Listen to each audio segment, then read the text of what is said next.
García Márquez, Picasso, Monroe, París, Tokio, New York, Vancouver, Mozart, Beatles, Santana, el Louvre, Bellas Artes, Las Vegas, Empire State, Dubái. Nos acompañarán en tu programa Las Artes, conducido por Rami Loaiza y Manuel Torres. Lunes, 6 de la tarde, solo aquí, por Net Radio. Acompáñame en este tour por la cultura y las artes.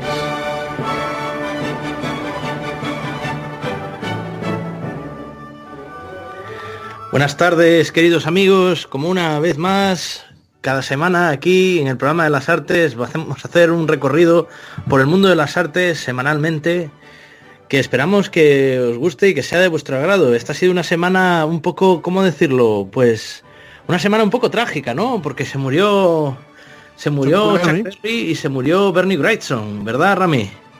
Así es, buenas tardes a todos, buenas noches allá, buenas tardes aquí en México, buenas tardes Vancouver, buenas tardes Monterrey, buenos días y buenas noches a otras partes que nos escuchan, ya sea en vivo, en otra zona horaria, o bien en el podcast. Pero sí, es una semana muy trágica, ha sido una semana muy dolorosa, se nos han ido creo que dos grandes de las artes, y bueno, pues la verdad estamos como cuando cada vez que pasa esto, ¿no? Realmente en ocasiones no valoramos la presencia de estos grandes artistas hasta que realmente se van. Efectivamente, hasta que de repente desaparecen. Hace poco leí una cita que era lo de nunca dejes de ver, ¿sabes?, a uno de tus ídolos porque nunca sabes cuándo van a desaparecer, ¿no? Pues en este caso yo creo que tuve la oportunidad en su momento de ir a ver a Chuck Berry en su momento. Y no se me ocurrió, dije, bueno, ya está de capa caída. O por ejemplo, cuando hizo su última gira por España, James Brown, y no fui a verlo, fue un amigo a verlo y me dijo, bueno, pues la verdad es una sombra de lo que fue, ¿no? Me dijo en su momento, pero era una leyenda. Y poco después desapareció y ya, pues ahora ya como no lo veamos a través de un holograma, que seguro que nos queda poco para llegar a eso, pero vamos, imposible ya. Y Chuck Berry, bueno, vamos a hablar un poco de Chuck Berry, ¿no? Chuck Berry es casi el padre del rock and roll, ¿no? O sea, es uno de los primeros músicos, como toda la música del siglo XX importante, como siempre, músico de raza negra, y que además, o sea, parece que, claro, pensamos en rock and roll y decimos Elvis Presley, los Rolling Stones, los Beatles, gente así.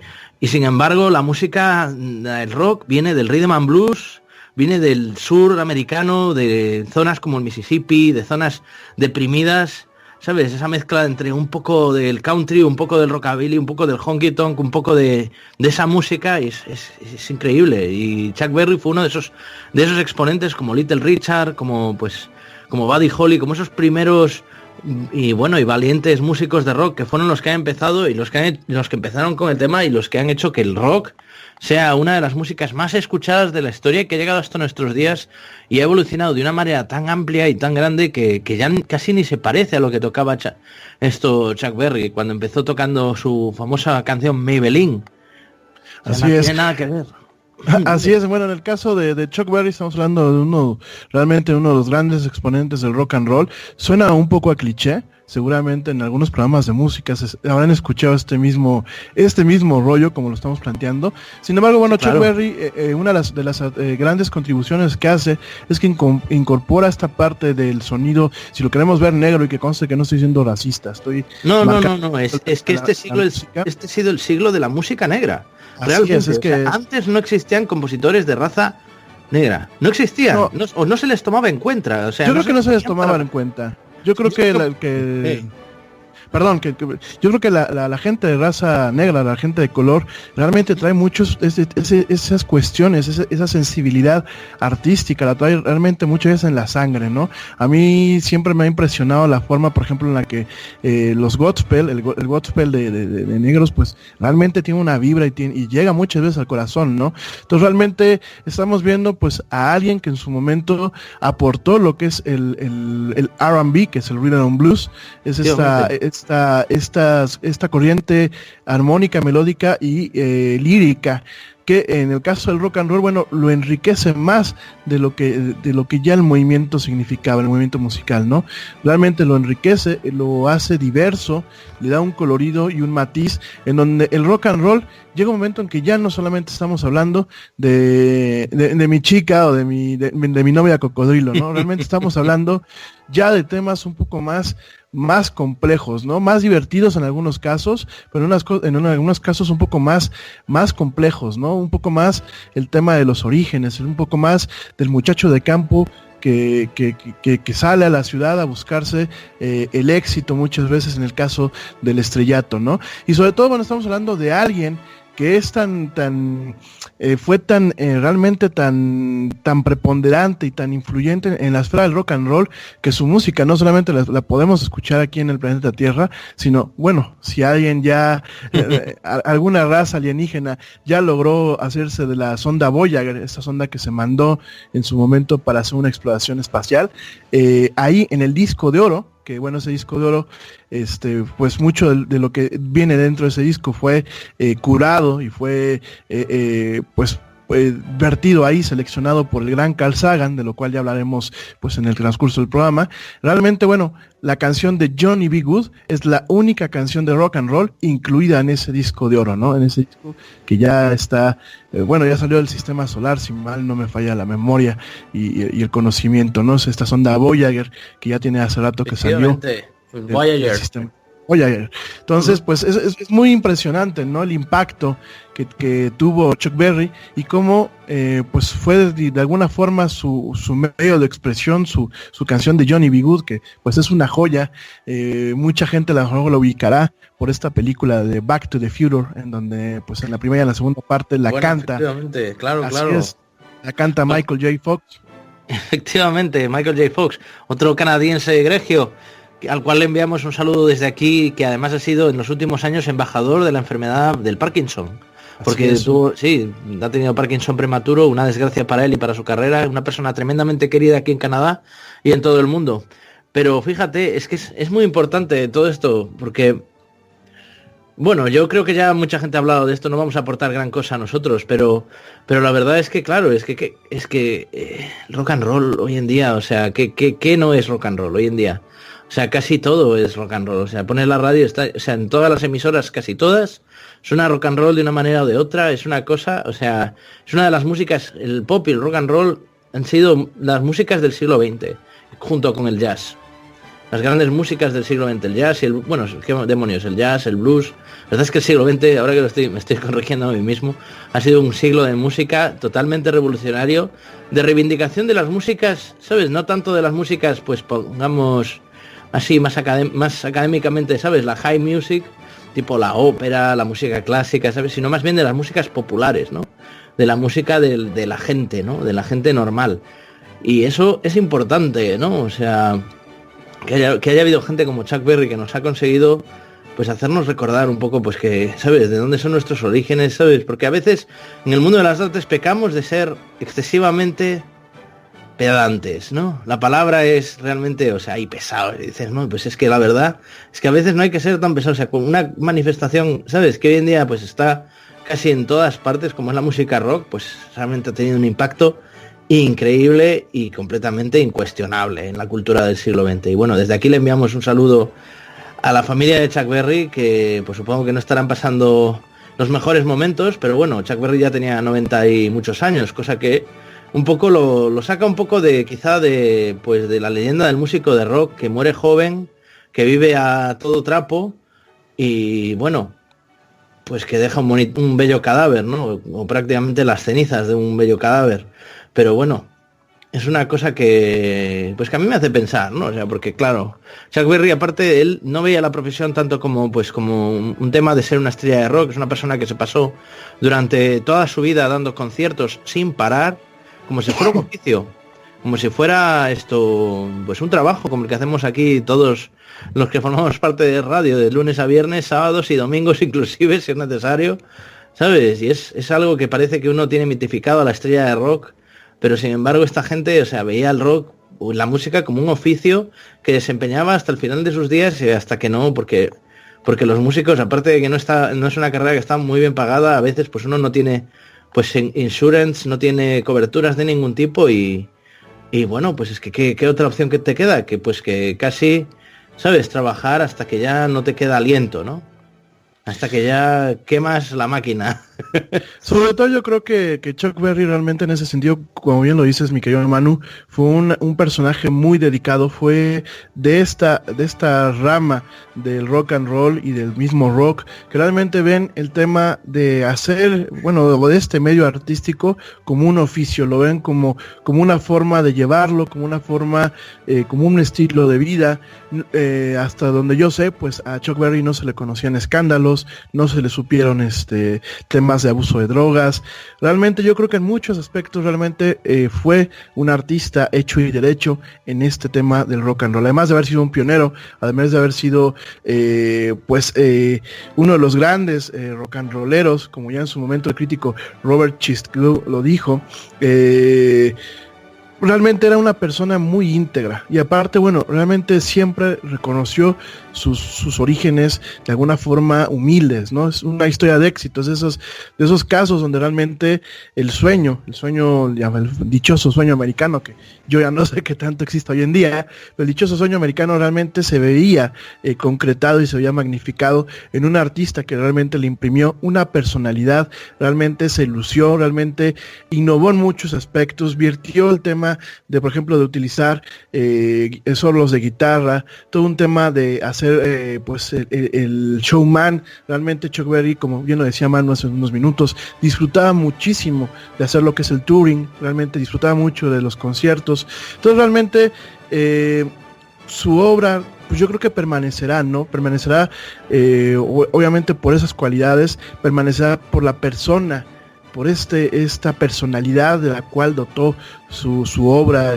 Chuck Berry, esta personalidad, pues de la persona de color que está saliendo adelante, que de pronto se vuelve una rockstar en este sentido, pero no, en un buen sentido, no en una buena luz, no como hoy en día, que bueno, pues usualmente hablar de un rockstar, pues ya hoy en día es hablar de alguien que muchas veces es un pesado, ¿no? Ustedes por allá tienen un paisano canadiense que, bueno, a mí en lo personal es una estrella del pop, ni siquiera es del rock, es una estrella del pop, y realmente pues a mí... Estás hablando de como lo llamo yo, de Justino Marmota, ¿no? Así es, de don Justino Marmota.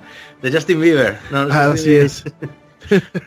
Entonces, coincido contigo, o Justino Castor, depende de la traducción que le quieras dar al apellido. Justino Castor, sí. No Justino Castor. Pero realmente, ¿cómo se llama? Pues es una pena, ¿no? Al final del día, bueno, pues vivió lo que tenía que vivir, yo creo que vivió mejor, cumplió sus sueños, creo que en ese sentido se va feliz, vivió bien, no vivió, por ejemplo, por lo menos en la biografía que tengo aquí en la mano, no comenta que haya vivido en Hollywood ni en California como muchos, vivió en Ladue, Missouri, aproximadamente 16 kilómetros de San Luis, Missouri, y realmente siempre estuvo tocando, ¿no? Estuvo tocando y estuvo activo, fíjense, desde 1996 a 2014, en un pequeño restaurante bar ahí cercano, ¿no? Además de los conciertos. Entonces realmente pues es impactante, ¿no?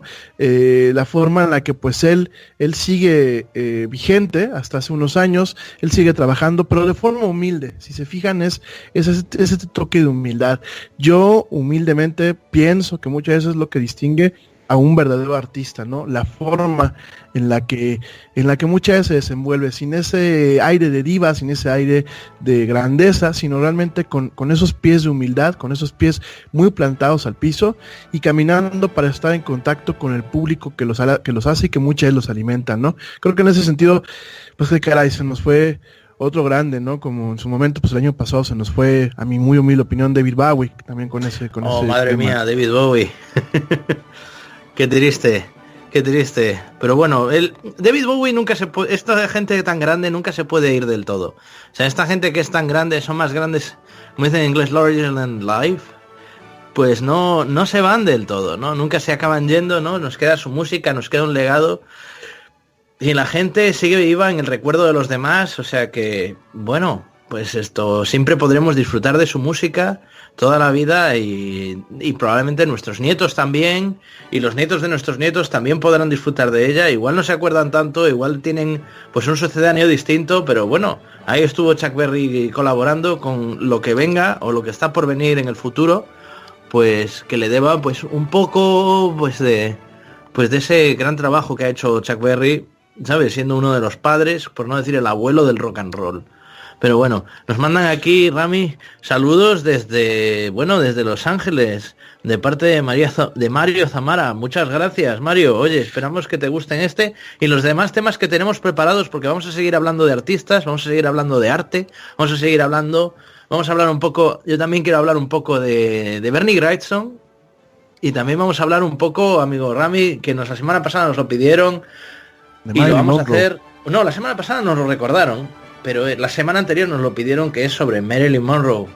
Okay. Sin razón aparente, simplemente pues porque nosotros, que somos gente que nos gusta pues satisfacer las necesidades de la audiencia y quiere saber un poco pues quién era Marilyn Monroe, pues vamos a hablar un poco de ella. Y no quiero olvidarme de recordarles a la gente que nos está escuchando que si quieren escucharnos en nuestro programa nos pueden escribir en el Facebook de netradioonline.com y nos pueden llamar al 778-772-0701, ¿verdad, Rami?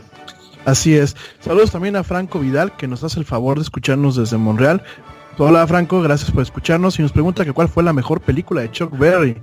Pues no tengo ni idea de películas, no sé, de Chuck Berry. Películas, fíjate. Yo creo que era más bien músico, igual hasta hizo películas, no sé, ¿tú ves ahí algo, Rami? Vamos a mirarlo rápido. Fíjate que estoy buscando a ver si hay alguna película biográfica sobre Chuck Berry. Me parece, lo vamos a buscar, seguramente entre el corte siguiente podemos encontrarlo, pero dime. Mira, fíjate, antes que estabas diciendo del sueño americano, mira, hay una frase que me vino a la cabeza cuando estabas antes diciendo, decía George Carlin, el gran George Carlin, que el sueño americano se llama sueño porque hay que estar dormido para poder creerse en él. O sea, you have to be, the American dream, you have to be asleep to believe in it. Pues qué grande George Carlin. Ese, tenemos que hablar algún día de cómicos, Rami. No Totalmente. Solo de Charles Chaplin, tenemos que hablar algún día de cómicos, porque los cómicos también tuvieron gran influencia dentro del mundo del arte y dentro del mundo, o sea, sobre todo gente comentarista, sobre el comentario social, como Richard Pryor, como George Carlin, como Lenny Bruce, pero hablaremos de esto y de mucho más después de una pausa publicitaria. Me está haciendo Checo señas, así que vamos a la pausa. No se desconecten. Sí. Continuamos en nuestro tour por las artes. Regresamos. Estás en compañía de Net Radio, la radio creada para ti. Hola, yo soy Cintia de Pando y estás escuchando Net Radio Online, transmitiendo desde Vancouver, Canadá.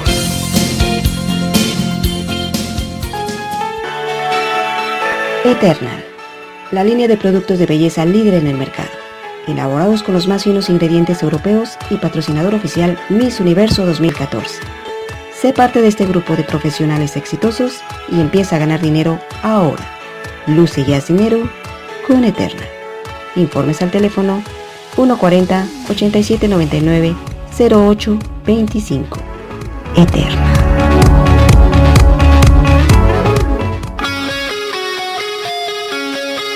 Escúchanos.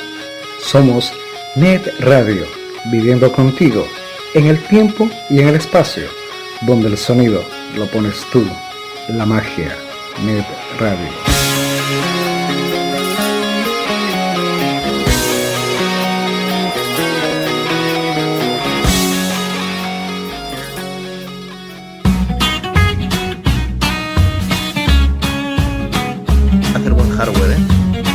¿Tienes alguna intolerancia o algún tipo de alergia?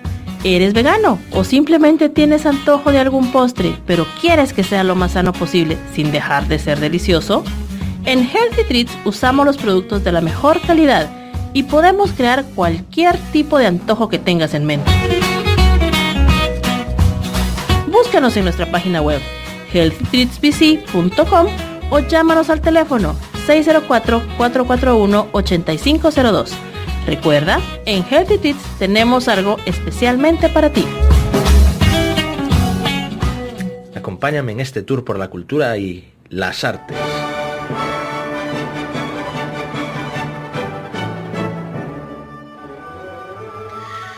Y regresamos de nuevo después de este pequeño corte publicitario y estábamos hablando un poco de Chuck Berry y bueno, y otro de los grandes que se ha muerto, de ese es del que no ha hablado tanto a la gente, pero que para mí tiene un significado especial porque fue uno de los es uno de mis ilustradores favoritos de toda la vida y ha sido una figura pues clave dentro del cómic de terror americano de los años 70.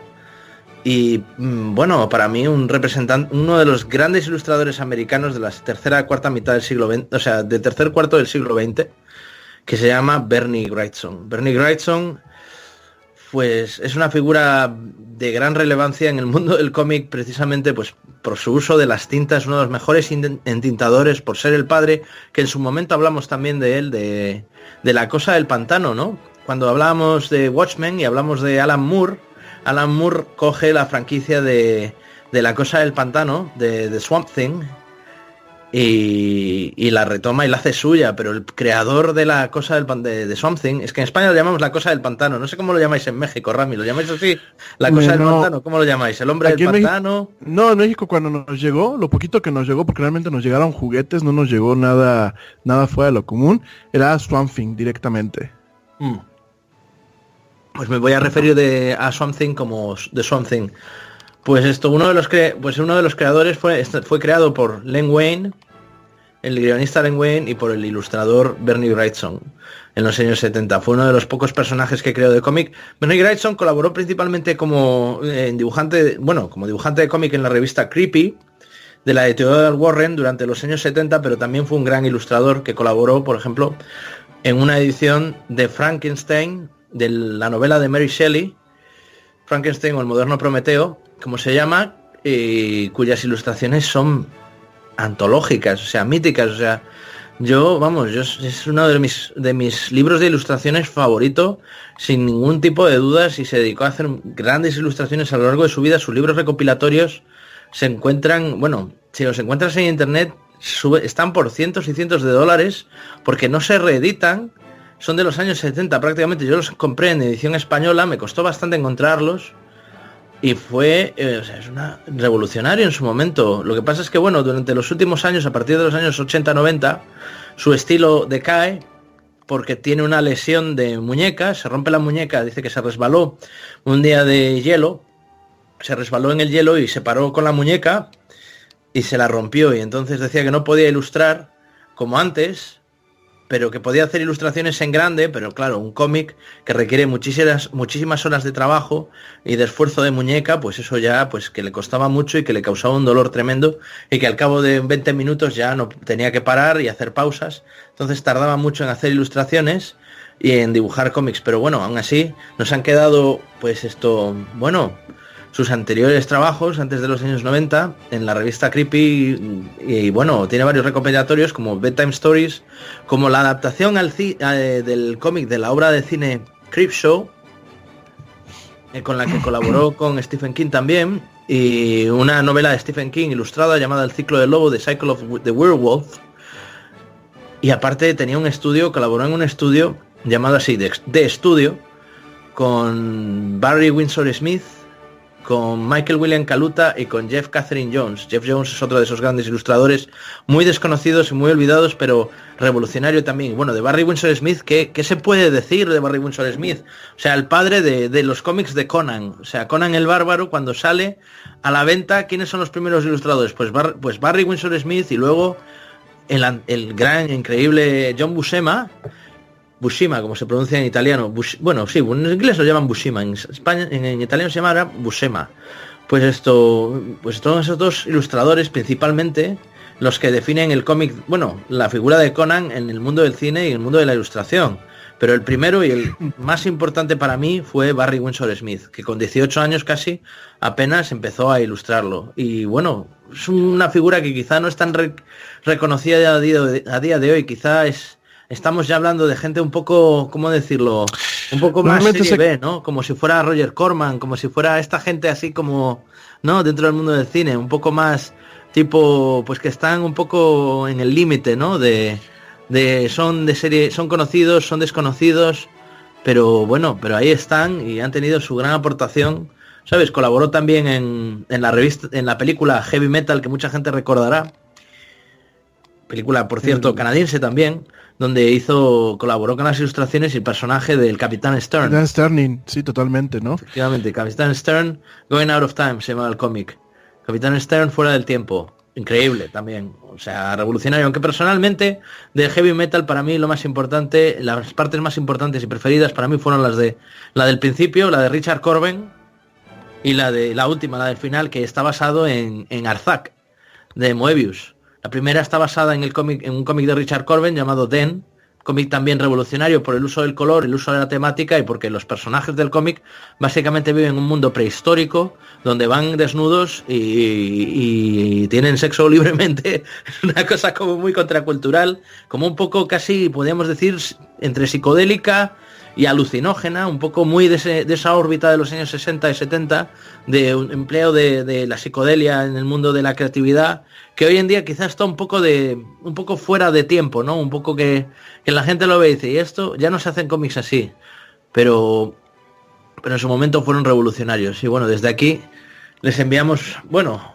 pues el pésame a la familia, porque para mí desde luego eran casi como de la mía, ¿eh? Pero bueno, nos escribe aquí, bueno, nos enviamos saludos también a Alberto Sánchez desde Guadalajara, Jalisco, y a David Aguilar Manzanillo desde Colima, México, que pregunta de cuándo hablan de los inicios de Internet y de sus usos. Bueno, Rami, ese es tu tema, Internet. Excelente tema, David Aguilar. Pues no sé si quieren que una vez no lo aventemos ahorita, puntualizando, y nos sigamos con los temas, lo dejamos al final. Pinceladas, que tú de esto sabes un montón. Dales unas pinceladas y un día hacemos un especial. Padrísimo. Para dejarle con la miel en los labios y luego que se tenga que seguir enganchando al programa, nuestro amigo David Aguilar Manzanillo. Me parece muy buena idea. Mira, rápidamente vamos a hablar de Internet. Mira, rápidamente nada más para cerrar el tema de Bernie Wrightson. Pues la verdad fue muy prolífico. Encontramos que, bueno, colaboró en un montón de cómics. Colaboró inclusive hasta en cómics, por ejemplo, como Bongo Comics, que es la casa editorial de los Simpsons, de Matt Groening. Él colaboró en el Treehouse of Horror, en el número 11, en un segmento que se llama Squish Thing, en vez de Swamp Thing, el Squish Thing. También colaboró, curiosamente, aunque su casa principal fue DC Comics y Dark Horse Comics, él colaboró también con Marvel Comics. Él estuvo metido, por ejemplo, en los números de Captain Marvel, tanto en interiores como en la cubierta. También estuvo, obviamente, como lo dijo Manu, Conan the Barbarian. Él hizo el número 12 completito. También se encargó de Hellraiser, de Clive Barker. También manejó varias de Punisher, algunos dos líneas de Punisher, y realmente, bueno, él se distinguió también por ahí hizo la cubierta del Incredible Hulk, y participó en muchas revistas, participó en ilustraciones de libros, en revistas como tal, en cómics. Él realmente lo que lo caracterizaba era esa plástica que tenía en el tema del dibujo. Era un tema del entintado, como le decía Manu, muy distinguido. No era muy fácil, realmente se caracterizaba en el tema del cómic underground, que era lo que iba a decir. De hecho, él se casó con un artista del cómic underground. Sí, y realmente, bueno, es una plástica que se ha ido perdiendo, ¿no? Realmente los trazos se han vuelto en algunas cuestiones se han vuelto más simples o menos detallados, ¿no? Él todavía pues le da mucho el tema del manejo de la tinta china, que yo supongo que es la parte con la que se hace parte del entintado de los delineados, que es un arte en sí mismo. Realmente le daba ese toque muy especial de cómic, esa plástica del borde negro, ¿no? Ahora, pues habiendo puntualizado eso, rápidamente, pues ¿qué te puedo platicar, mi estimado David Aguilar de Manzanillo? Un segundo, que voy a mencionar dos obras para la gente que nos esté escuchando y quiere adentrarse en el trabajo de este hombre. Decirles que también hizo, para los que les gustan los cómics, hizo una miniserie llamada Batman The Cult, y luego hizo un crossover de Hulk con La Cosa, en la que se peleaban, y la verdad es que ahí se puede ver un ejemplo de su estilo tardío.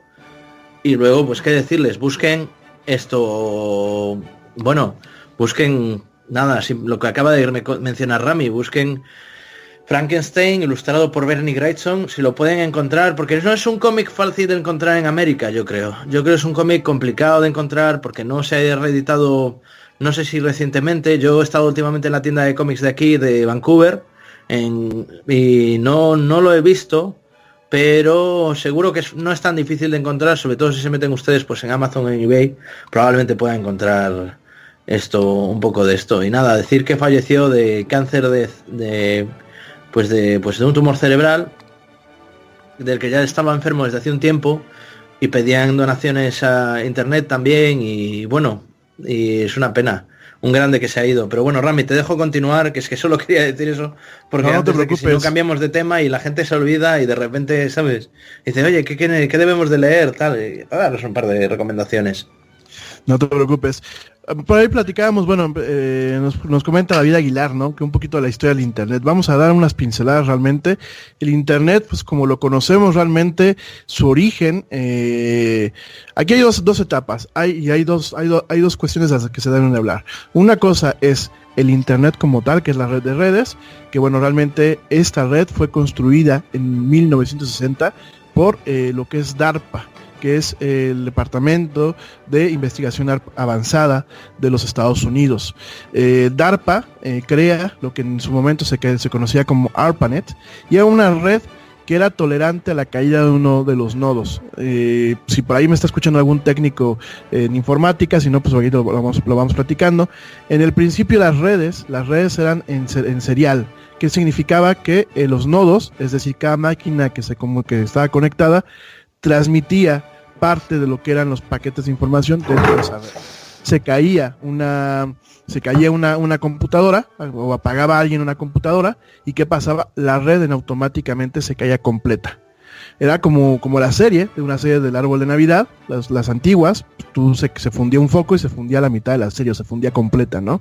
¿Qué es lo que pasa? Bueno, en Estados Unidos, estamos hablando un poquito de la época de la Guerra Fría, viene este tema de pues cómo diseñar una red que fuera infalible o que fuera resistente a ataques nucleares, que es decir, se cayera un nodo, se cayera un centro de datos y de todos modos la red seguía funcionando. Por eso mismo, en 1960, en la década de los 60 realmente, se crea lo que es ARPANET, que bueno, realmente era una interconexión, era un backbone, en donde se interconectaban algunas instalaciones militares y algunas instalaciones pues académicas principalmente, ¿no? Entonces, bueno, eso se fundó, fue un trabajo que fue de 1960. Realmente hay históricos y hay gente que dice que la culminación de esto fue en los 80s, pero realmente ya en el 65, en el 66 ya existía parte de la infraestructura que principalmente conectaba sitios militares. Por ejemplo, conectaba esta parte de lo que le llaman Crystal Mountain de NORAD, que es la parte que se encarga, es una instalación tanto de Canadá de Estados Unidos, que se encarga de vigilar los cielos del continente norteamericano, la parte de arriba, de vigilarlo contra cualquier ataque de misiles, ¿no? Entonces conectaba NORAD con algunos sitios muy precisos, con algunas bases militares, y aunque todo era un tema muy experimental y realmente pues el uso era muy rudimentario, realmente fue soportando la infraestructura de lo que hoy realmente pues es lo que es el Internet, ¿no? Ahora bien, esa es la parte del desarrollo de todo lo que son los protocolos de comunicaciones, es decir, la forma subyacente en la que nuestras computadoras, nuestros teléfonos, nuestros dispositivos se comunican en la red. Eso sigue siendo lo mismo que en 1980, no ha cambiado nada.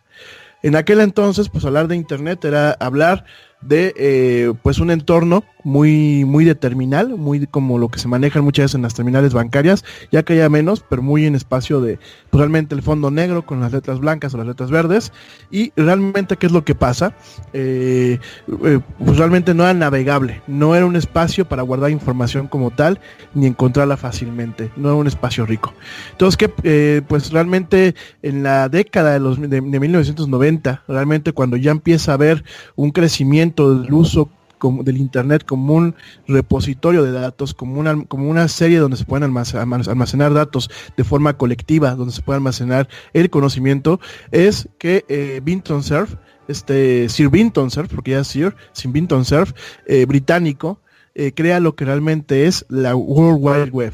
lo que es todo este espacio gráfico que hoy en día vemos, todo desde Wikipedia, todo desde Facebook, todo este entorno gráfico, realmente quien lo diseña es él. ¿Cómo lo diseña? Bueno, lo diseña creando un protocolo que corre encima pues de las capas de conectividad, lo que se le conoce como TCP/IP. Esa es la parte de conectividad básica de lo que es el internet. Es la parte que realmente, pues hoy en día el protocolo IP es lo que no solamente trabaja en el internet, sino trabaja con todos los dispositivos que actualmente tenemos, ya sean de red local, por ejemplo los dispositivos que tenemos en una casa que se conectan a un modem router, a lo que es realmente la salida. Inclusive las redes de área personal como Bluetooth exponen en su protocolo, en su constitución, todo el tema de IP. ¿Qué es esto del IP? Pues son números que dan direcciones, es como un número telefónico, y las formas en las que se comunican estos números entre sí. Todo eso es a través de paquetes, ¿no? Entonces, eso es lo que realmente es Internet, y Vinton Cerf lo que desarrolla es el protocolo de hipertexto. El protocolo de hipertexto es algo que va encima de esto que acabamos de platicar y que nos permite tener obviamente toda esta parte textual, esta parte de poder jalar gráficos y poder picarle a un link y llevarnos a otra parte. Realmente eso es lo que diseña Vinton Cerf. Esto lo diseña pues alrededor de los años 90. Ya realmente finales de 89-90, Vinton Cerf trabajaba para el CERN, para esta entidad europea que se encarga del tema de la investigación en la energía atómica. Son los que tienen el acelerador de partículas más grande del mundo, el LHC, el Large Hadron Collider. Y bueno, realmente es Vinton Cerf quien crea este protocolo realmente para poder tener una comunicación pues más eficaz y más funcional, ¿no? Esto se crea, bueno, por el enlace que se tenía entre la CERN y entre la Universidad de Cornell, si no me falla mi memoria, que es donde estaba Vinton Cerf y Tim Berners-Lee, sin Tim Berners-Lee, perdón, aquí ya me confundí, Vinton Cerf no es inglés, quien realmente es el inglés es Tim Berners-Lee, pero ambos crean lo que es el World Wide Web. Eso es lo que hoy en día lo conocemos como pues la web, lo que tenemos en los teléfonos, lo que tenemos en todas partes, ¿no? El HTTP, que ponemos siempre en las direcciones, pues realmente es eso, ¿no? Y es donde realmente se empieza a dar vida a lo que es el internet, ¿no? Posteriormente, bueno, pues se crea el navegador Mosaic, de ahí se crea lo que es el navegador Netscape. Quizás a muchos de ustedes ya no les tocó. Yo cuando me empecé a conectar a finales del 94, porque realmente aquí en México, bueno, yo corrí con la suerte de en aquel entonces empezarme a conectar. Me conectaba a través de una red, de un servicio que se llamaba Spin. Quizás algunos de ustedes que ya estén más o menos chavorrucos, como dicen por aquí en México, así como un servidor, y que hayan estado un poquito metidos en el tema del internet, se acuerden de esta red. Era realmente un boletín, un BBS, que bueno, ya hablaremos del tema de los BBS, porque el tema de los BBS es muy complejo, y en el BBS en su momento fue pues una forma también de compartir arte, ¿no? En este caso había gente que hacía el arte ASCII, que era con estos códigos numéricos, alfanuméricos, hacían verdaderas obras de arte, las siguen haciendo, ¿no? Y películas. Los BBS, hay películas, y los BBS, pues era una forma, en aquel entonces, cuando no tenías más que puro texto, porque realmente eran conexiones vía terminal, pues los BBS era una forma de dibujar y hacer cosas para poder tener un poco de interactividad, ¿no? Ya platicaremos en otra emisión, me parece que es muy importante. Han surgido grandes artistas, inclusive, fíjense, nada más lo voy a dejar como un comentario para sembrar un poco la semillita. Había una gran artista que ella se hacía llamar, tenía su nombre de pila, su nombre clave, su nick, era Da Vinci. Y Da Vinci, realmente la identidad de esta persona, yo no la conozco, estuve en contacto con ella, pero Da Vinci, ¿saben qué era lo que hacía? Hacía el arte ya sea en ASCII, y lo hacía también dibujado, hacía el arte para un grupo de crackers que se llamaba The Frozen Crew. Ya les estoy hablando de hace muchos ayeres, pero The Frozen Crew ha sido uno de los grupos de hackers y de crackers más importantes a nivel mundial. Quizás muchos de ustedes ni siquiera lo conozcan, pero en aquel entonces eran los que sacaron Sin Fin de cracks para programas. Era un tema de piratería, pero ellos los hacían no tanto por piratear.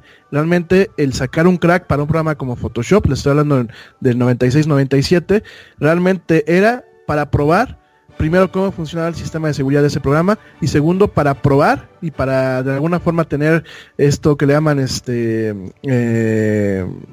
¿cómo le dicen en inglés? Se me fue el término, pero cuando pues, lo presumes y te puedes lucir, ellos hacían ese tipo de cosas. Bragging. Ándale. Bragging rights. Eso es lo que quieren, son bragging rights, sí, efectivamente. Así es. Ellos lo hacían por el bragging rights, entonces era un grupo muy organizado para presumir. Y era un grupo muy organizado. También lo sé hacer.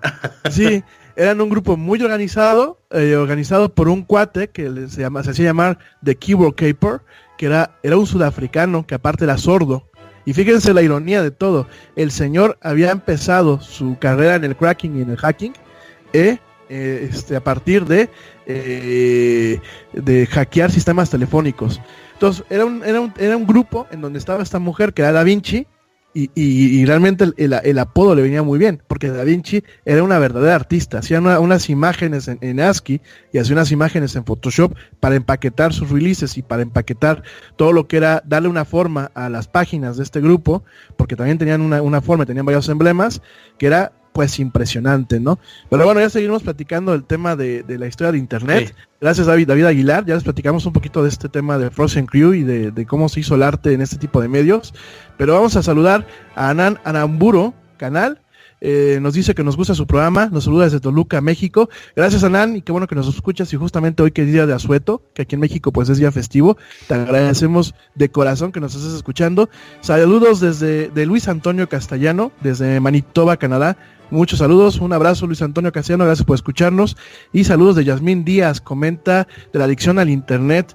Bueno, eso ya es un tema, Yasmín, que lo platicaremos. Aquí hay varios puntos de la adicción al internet. Muchas veces se piensa que es un vicio per se, sin embargo, bueno, ya hay algunos estudios donde vemos que el conectarse o el abusar de las redes sociales, principalmente en ese contexto, es una cuestión neurológica, es una parte en donde vemos estimulado lo que es el sistema mesolímbico, que se le conoce como el canal de las recompensas. Es estos órganos en el cerebro que realmente reaccionan, por ejemplo, al tema de las drogas, que reaccionan a la compra de artículos nuevos, que reaccionan muchas veces a los juegos de azar. La gente que es ludópata, bueno, pues es una de las partes que se estimula, y en el caso del abuso del internet y de las redes sociales, pues es una de las partes que también se estimulan cuando existe este abuso. Y ahora lo platicaremos con más calma adelante, te lo agradecemos.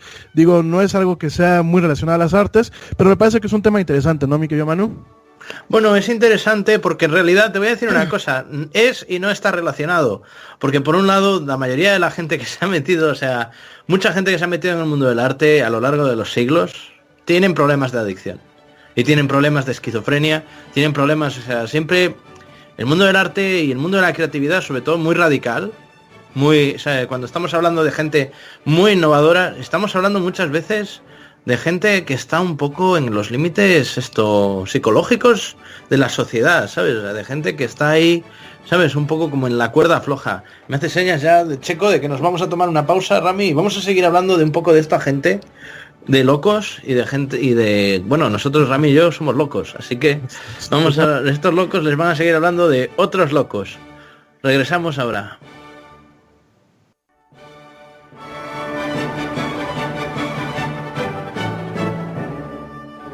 Continuamos en nuestro tour por las artes. Regresamos. Siempre contigo. netradioonline.com. Net Radio.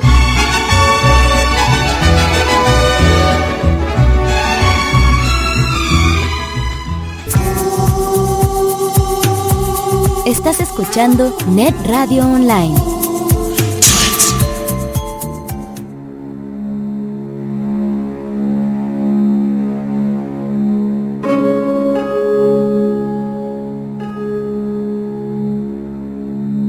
Los astros.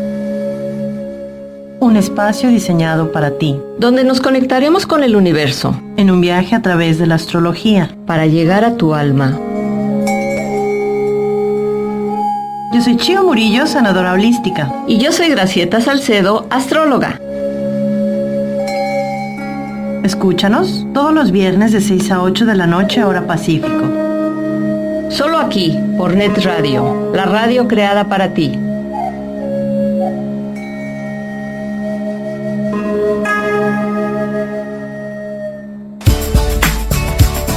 Net Radio Online. Escúchanos todo el día, todos los días. Acompáñame en este tour por la cultura y las artes.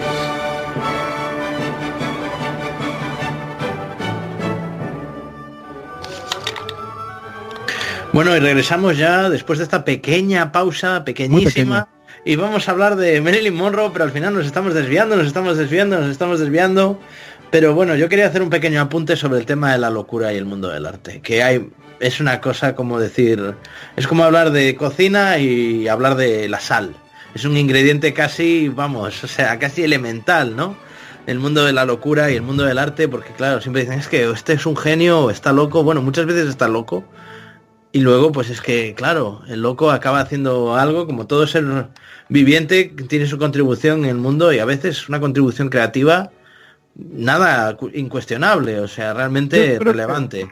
Me estaba acordando, estaba antes leyendo en el periódico sobre Michi Panero, y bueno, la familia de los Panero, Leopoldo Panero, que eran unos poetas, una familia de poetas y de intelectuales españoles. Bueno, uno de ellos, el más conocido, Leopoldo María Panero, quizá, para las generaciones recientes, pues una persona que se pasó gran parte de su vida en un hospital psiquiátrico y escribiendo, bueno, se pagaba las estancias en el hospital, escribiendo libros de poemas y siendo un poco, pues, un escritor maldito, ¿no?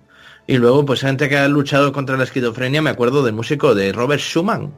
Robert Schumann vivía enfrente del sanatorio psiquiátrico y era lo que le motivaba a estar fuera de él, que sabía que cualquier día podía cruzar la calle y acabar allí, ¿no? Y estaba, ¿sabes? Gente que, bueno, es que es una cosa, el tema de la locura, el tema de la depresión, el tema de la esquizofrenia, gente como, pues, como Van Gogh, gente como, pues todos un poco, como, pues íbamos a hablar hoy de Monroe, ¿no? Pues Marilyn Monroe tenía problemas también psicológicos, nada ligeros, nada leves, bastante serios, de hecho, mi amigo Rami. Yo creo que hablar del tema de la locura, primero habría que definir qué es el tema de la cordura, ¿no? Es un tema, yo creo que es un tema muy complejo, el tema, hay que distinguir el tema de la locura como se interpreta muchas veces, cuando uno tiene una visión que a lo mejor está alejada de lo que se espera en un contexto actual o en un contexto de época. Ya se dice que hay mucha gente que pues nació en la época incorrecta y que a lo mejor tuvo expresiones artísticas que no eran para la época, que a lo mejor se adelantó 10 años, o como alguien dijo, bueno, pues a lo mejor se atrasó 10 años, pero realmente hay que definir el tema de locura como muchas se percibe contra lo que realmente son esta gama de enfermedades o de patologías psicológicas, ¿no? Y principalmente no tanto psicológicas, sino psiquiátricas y neurológicas, ¿no? Entonces yo creo que de entrada habrá que hacer una distinción. También hay que entender que muchas veces se le considera al artista como que pues es una persona que tiene problemas mentales, pero principalmente por un tema de la excentricidad que puede tener en su persona. Muchos artistas se dibujan una persona para la vista al público que realmente no va con la persona que realmente son, ¿no? En este caso, pues yo creo que hasta el mismo Dalí tenía un poquito ese toque, ¿no? Bueno, Dalí era el mejor ejemplo, te iba a decir, justo. Porque Dalí solía decir, cuando estaba con gente, decían, bueno, discúlpenme, estaba teniendo una conversación normal, venía a la prensa, discúlpenme, que voy a hacer de Dalí. Y se iba a hacer de Dalí. Y decía sus cosas, rinoceronte y cosas de esas, ¿sabes? Así es, ¿no? Y aparte, Dalí decía, ¿no? Decía que la locura era un toque de genialidad. Entonces, a mí me queda muy grabado eso y coincido contigo, ¿no? Y me voy un poquito a un tema más contemporáneo. Por ejemplo, en el tema de la música tenemos esta parte del glam rock. Uno de los exponentes del glam rock contemporáneos, nos gusta o no nos gusta su música, yo creo que es un tema ahí subjetivo, pero hay que reconocerla a esta mujer. Lady Gaga, pues es un exponente del glam rock, de este glam rock que viene desde los Kiss, que pasó por David Bowie, que inclusive permeó un poquito al tema de, por ejemplo, Marilyn Manson, ¿no? Marilyn Manson, que se piensa que después es como medio un tema metalero, alguna gente lo cataloga erróneamente en ese aspecto. Realmente Marilyn Manson pues juega un poquito con ese tema del glam rock, ¿no? El glam rock pues es un poquito el juego del artista con una doble identidad, ¿no? Es el artista es una figura y la persona normal, quien tiene otro nombre totalmente distinto, pues son dos personas totalmente aparte, ¿no? Decía Lady Gaga que si ella un día en el escenario se fracturaba una pata y se la llevaban al hospital, que cuando ella salía del hospital, ella iba a traer el disfraz de Lady Gaga, ¿Por qué? Porque así su personaje fue el que se cayó, ¿no? Y a quien tenía que rendirle a la salida del hospital era a su público, ¿no? Entonces esto hay que entenderlo muy bien. En el caso de Dalí, pues era eso, eran dos personas en una. Era Dalí, el artista, y Dalí, la persona, que era una persona que también hay que reconocerlo, era una persona totalmente conflictuada, inestable, bueno, le hizo la vida de cuadros a la pobre Gala, ¿no? Por ahí platicaban, ¿qué se puede decir, no? En el caso de Dalí, igual en el caso de... Tenía un gran problema con su padre, ¿no? O sea, él tenía durante muchos años, o sea, era un acomplejado, su padre no quería que se dedicase al mundo del arte, quería que se dedicase pues a otra cosa. Yo no recuerdo, no soy un gran experto en la biografía de Dalí, pero recuerdo que tenía grandes problemas con su padre y que bueno, y luego tenía tuvo un idilio homosexual con Lorca y tuvo un idilio también ahí, tuvo sus escarceos amorosos con más gente y bueno, una persona, pues sí, de una personalidad bastante complicada y de un genio muy fecundo y realmente yo creo que, aunque hay gente que pues, sobre todo en España, pues ha pasado con una cierta polémica a la posteridad porque se apoyó pues en el régimen de Franco, ¿no? Entonces pues ha habido gente que no se lo ha perdonado. Pero bueno, esto sí, indudablemente yo creo que, obviando ese asunto, yo creo que es una persona de realmente que se ha pasado a la posteridad por ser un gran artista y aparte un poco hacer un poco el paripé, ¿no? De este tipo de, ¿sabes? Quizá intentar actuar como de loco, más que de loco, más bien hacer de loco, ¿no? Más que realmente estar completamente loco, ¿no? Pero bueno, totalmente. Sí hay gente y hay músicos y artistas que sí que tienen enfermedades como la depresión, como pues la esquizofrenia, como pues esto, bueno, reales, no inventadas. Quiero pensar que muchas veces la enfermedad, que muchas veces uno puede tener una patología psiquiátrica o neurológica, muchas veces permite entender la realidad de diversas formas. Realmente, claro, no quiero entrar en temas filosóficos porque nos vamos a seguir de aquí a las 10 de la noche, pero realmente la realidad, pues muchas veces es una interpretación que el ser humano tiene pues de los estímulos que son externos, ¿no? Y en este caso muchas veces el tema de la realidad, como se interpreta y como se vislumbra desde los diferentes ángulos de pues de la normalidad, si lo quieres ver así, o de la salud mental y desde la parte donde existe una patología, pues hace muy enriquecedor la forma en la que se percibe o se interpreta esta realidad, ¿no? Inclusive el tema del amor, ¿no? Decía Dalí, bueno, quizás ahorita se le conoce, podríamos pensar que a lo mejor Dalí en su momento fue panamoroso o poliamoroso, como le llaman ahora, polirromántico ahora en estos momentos, ¿no? O sea, realmente una persona que quizás vivía su sexualidad sin ciertos tapujos, parámetros, sí, y sin tapujos, ¿no? Y ahorita que platicabas del tema de patología pues psiquiátrica o neurológica, me viene mucho a la mente este director y creador de anime japonés, Hideaki Anno, que es el creador de esta serie Evangelion. Si no la han visto, se la recomiendo muchísimo. ¿Por qué? Porque mezcla tres temas principales. Mezcla el tema del mecha, que es los robots gigantes. Mezcla estos símbolos de las peleas de Godzilla contra alguien más. Hay peleas de monstruos, en este caso les llaman ángeles, contra los robots.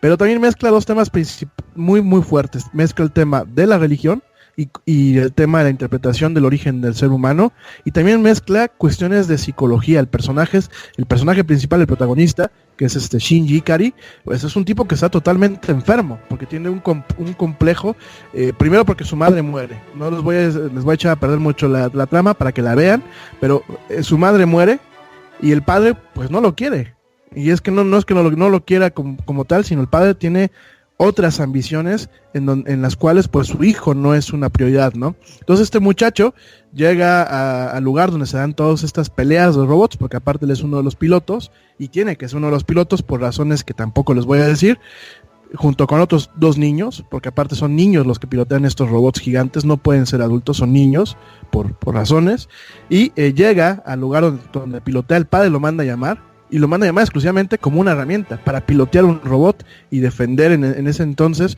pues lo que eran los ataques de los ángeles, ¿no? Que son estos seres que ustedes ya los verán, ¿no? Entonces el muchacho pues es un tipo conflictuado. ¿Y a qué responde todo esto? Porque a lo largo aquí hay varias tramas, y hay varias películas. Yo les recomiendo, vean la serie original, vean la completa. El final, como dicen en España, es un coñazo, pero ya que hayan visto el final, se van a ver las dos películas que sacaron a la par de ese final. Se llama The End of Evangelion, que es la primera película. La siguiente, ahí te les consigo el nombre, se me fue. Y ya después de que vieron toda la serie y de que vieron estas dos películas, se van a las películas nuevas que son The Rebuild of Evangelion. Pero la primera serie es la que es muy básica. La forma en la que maneja el anime, hay unas partes donde es un diálogo con él mismo. O sea, realmente estamos viendo a Hideaki Anno platicando consigo mismo en varias partes del anime. Ya no estamos viendo al personaje, ya no estamos viendo a los robots, estamos viendo la plática que él tiene. ¿Y qué viene con esto? Bueno, Hideaki Anno, cuando la iba a hacer, él duró, por de acuerdo a lo que yo he leído, duró 3 años en depresión, pero depresión de esa que te tumba, de esa que no sales de la cama en el día. Entonces, mucho de lo que expone y muchos de los términos que expone en Evangelion, pues son temas de lo que es, y mete mucho el tema de la ansiedad, de la ansiedad social, que es una condición que antes no se reconocía, puntualmente en temas de psiquiatría se sigue sin reconocer, pero la ansiedad social es una enfermedad que ahí está. Hay gente que no puede estar mucho tiempo, no es agorafobia, es un tema de gente que se siente incómoda conviviendo con otros seres humanos. Es verdad. Entonces, eso además hay un término en Japón, que además está reconocido como un síndrome social, que es, creo que ya hemos hablado alguna vez en el programa de las artes, que es un término que se utiliza, cada vez se está utilizando más, porque no solo se está dando esto dentro de Japón, que es esa tensión social que se llama, ellos lo definen como hikikomori.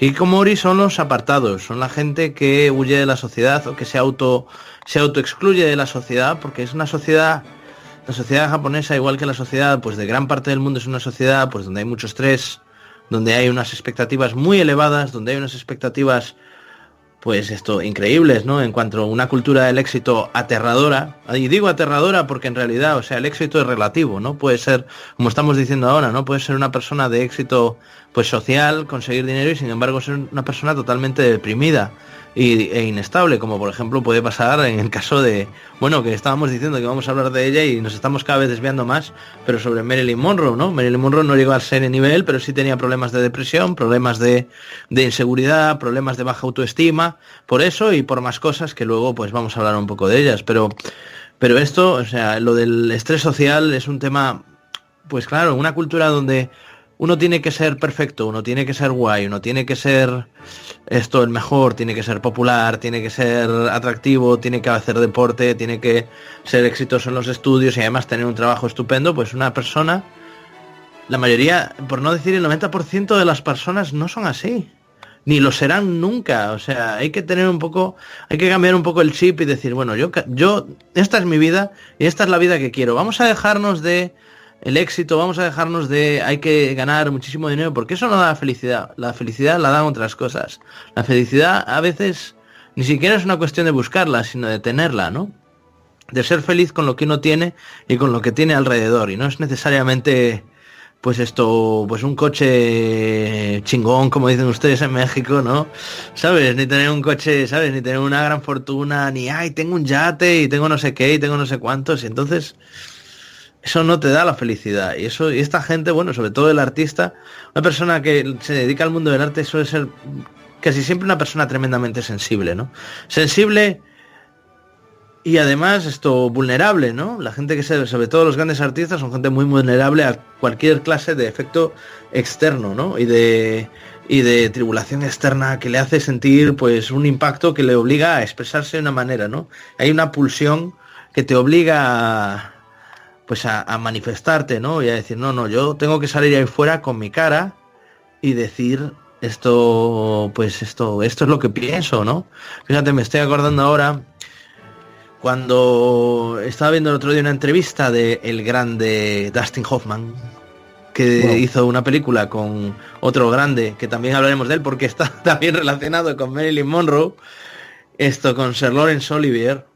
Decía que, bueno, que estaba ya Laurence Olivier en sus épocas un poco crepusculares de su vida, y le decía, y le preguntaba, pero ¿por qué? O sea, ¿qué es lo que le motiva a uno a ser actor, no?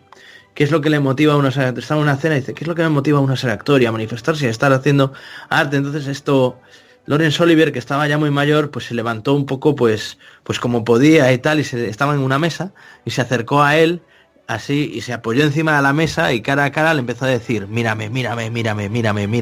Eso es lo que significa ser actor, y eso es lo que significa ser artista. O sea, esa llamada de atención, a veces, pues que uno no espera las consecuencias que uno puede desencadenar, ¿no? Por eso luego hay muchos artistas, ahora que estamos hablando de depresión, que llegan a la fama y la fama no solo no les gusta, sino que la aborrecen, como es el caso que antes hablábamos otra vez de él, de David Bowie. O sea, David Bowie hay un momento en su carrera en que se convierte en una superestrella del glam, en una superestrella del pop, y hay un momento que dice, no, esta no es mi vida y esto es horrible, ¿no? O sea, no puedo vivir así porque no puedo salir a la calle, no puedo tener una vida normal como una persona normal. Y entonces cuando deja de dar entrevistas, deja de salir en la radio, deja de salir en la tele, deja de intentar... se aparta, ¿no? Y sobre todo su música cambia, su música deja de convertirse pues en una música muy comercial, ¿no? Como fue la música que hacía David Bowie en los años 80 y 90, principios de los 90, a cambiar y a volverse un artista totalmente independiente, a utilizar, pues a hacer mucha experimentación. Entonces la gente pierde un poco en favor del público y gana el favor de ese público quizá más, un poco más underground, un poco más que va buscando otra cosa o que son ya simplemente fieles seguidores, y un poco hace adredes, voy a dejar de tocar mis grandes éxitos para que la gente simplemente deje de venir y ganaré menos dinero, dejaré de ser y estar en boca de todos, ¿no? Y bueno, y así pues consiguió un poco de privacidad, ¿no? Y Marilyn Monroe es al contrario, ¿no? Marilyn Monroe, mira, vamos a, ¿te parece, Rami, si empezamos a hablar un poco de Marilyn Monroe? ¿Qué te parece? Vamos a platicar un poquito de ella. Pues mira, Marilyn Monroe, bueno, para ustedes, Marilyn Monroe, no Margene Mortenson. Marilyn Monroe nos pedía hace unos programas, nuestro amigo, que hablásemos de Marilyn Monroe. Marilyn Monroe, yo he estado leyendo un poco su biografía. Es un personaje difícil de definir, es un personaje difícil de interpretar, porque es un personaje que, si bien ella encarna un icono del siglo XX en cuanto a, pues en realidad ella lo que intentaba encarnar era una fantasía masculina, ¿no? De la rubia tonta, de la rubia ella decía que no le importaba ser un símbolo, que podía ser un símbolo, si tenía que ser un símbolo, que no le importaba ser un símbolo del sexo, un sex symbol, porque había símbolos peores, ¿no? Ella jugaba un poco con el lenguaje, una persona tremendamente inteligente y sensible, y que además era un artista integral que actuaba delante y detrás de la cámara, y que además seguía su personaje, o sea, fuera de la pantalla, como si fuera una continuación, ¿no? O sea, ella estaba muy involucrada con el método de ella, bueno, su coach era, bueno, uno de sus coaches era Lee Strasberg, y luego Stella Strasberg, y era una persona que, a pesar de que en su momento se la trataba primero de estúpida, en su momento se la trataba de mujer objeto, de estúpida, por eso a los años, luego posteriormente, después de su muerte, se la recuperó un poco como un icono de la, pues como contracultural, ¿no? Porque encarnó un tipo de mujer, pues que luego el feminismo en los años 70 y 60, pues es un mito que intenta derribar, ¿no? La mujer objeto. Ella no le gustaba ser un objeto masculino, no le importaba, bueno, no le atraía especialmente ser una fantasía masculina, pero sin embargo, bueno, tenía que ganarse su dinero. Es una persona que vino de la pobreza totalmente, o sea, su madre, su padre, bueno, fue un padre ausente, su madre pues era, ahora que estábamos hablando de la locura, era esquizofrénica, sobre todo a lo largo de su vida, ya más adelante, aunque al principio pues intentó cuidar de ella, no pudo, la enfermedad pudo con ella y la tuvo que entregar pues a orfanatos, y luego pues otra gente se hizo cargo de su custodia, y bueno, tuvo una infancia que si bien según ella fue relativamente feliz, estuvo marcada pues por el abuso sexual, sí, y lo cual le causó pues a lo largo de su vida grandes problemas de autoestima y de timidez, a pesar de lo que pudiera parecer. Ya tartamuda, Era tartamuda y era, bueno, una persona con muchos defectos, y una persona tremendamente inteligente y tremendamente sensible, y eso se ha demostrado por el legado tan increíble que ha dejado a lo largo de su vida, porque es una persona que muere fíjate, Rami, nosotros ya vamos, o sea, nos quedan 2 años para hacer un legado como el de Marilyn Monroe. Murió con 36 años. 36 años, nace en 1926, el 1 de junio de 1926, y muere el 5 de agosto de 1962, y ha dejado un impacto mucho más largo, larger than life, mucho más largo que su vida, mucho más largo que su vida, y todavía seguimos hablando de Marilyn Monroe, y está en la cortinilla de nuestro programa, ¿no? Monroe, y ahí está, y es un icono del siglo XX, y es un icono de que fue capaz de encarnar una fantasía masculina que está casi un poco metida dentro del subconsciente masculino, ¿no? Después de la Segunda Guerra Mundial es casi como el icono de la feminidad, ¿no? Y bueno, de entrada, bueno, pues fue una mujer de estas famosas de las pin-up girls, eran de las que ponían muchas veces en los calendarios. Nada más que hay que recordar que el calendario y el pin-up girl era un tema un poco más artístico, inclusive muchas veces no era una fotografía, muchas veces era una pintura, y era un ícono, era muchas veces no solamente un ícono del deseo sexual masculino, que pues ya se ve inherente, ¿no? Sino también era un ícono en algunos aspectos de la pues quizás un poco del tema de la esperanza, ¿no? Yo me acuerdo que hay narrativas en donde platicaban veteranos de guerra, platicaban que ponían el póster de Marilyn Monroe, no tanto para soñar con ella en un plan totalmente, ¿cómo se llama? De líbido, sino realmente lo ponían como un plan de esperanza, de regresar un día a América y verla a ella, ¿no? Entonces era una dicotomía muy especial la que manifestaba Marilyn Monroe. Realmente fue un ícono. ¿Qué es un ícono? Pues es la imagen, pero detrás lleva un concepto totalmente subyacente que la hace reconocible y la hace manifestable, si lo queremos ver desde ese punto de vista, manifestable muchas sin importar el contexto. Uno ubica a Marilyn Monroe y ubica la gente que emula a Marilyn Monroe, como en su momento lo quiso hacer Madonna, ¿no? Uno ubica el concepto de esta mujer, ¿no? Esta mujer que representaba muchas cosas, no solamente el tema sexual. Sí, estaba muy guapa, ¿no? Pero como lo comento, mucha gente lo veía como un tema de esperanza, como un tema de regresar. Las mujeres lo veían como una historia de éxito, quizás mal llevada, ¿no? Pero eran otros tiempos, eran tiempos en donde la mujer, su trabajo estaba muy relegado a cuestiones muy banales, ¿no? A temas del ama de casa todavía. A pesar de que, bueno, en los 40s y en los 50s hubo como ese despertar en donde la mujer también se dedicaba a hacer cosas de hombres. De hecho, pues están estos pósters donde pues se ve que la mujer trabaja en cuestiones de herrería, trabaja en cuestiones de cosas de aviones, de armas.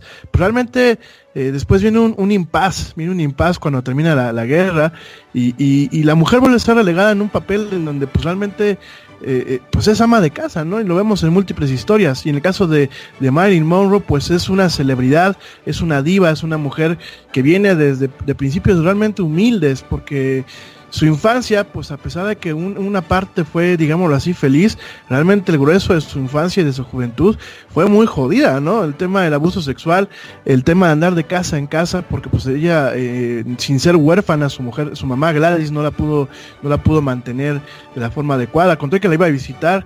Después llega a casa de un señor que se llamaba Doc Goddard, y bueno, también tiro por viaje la molestaba y la abusaba sexualmente de ella. Entonces realmente no viene de un panorama muy hermoso, ¿no?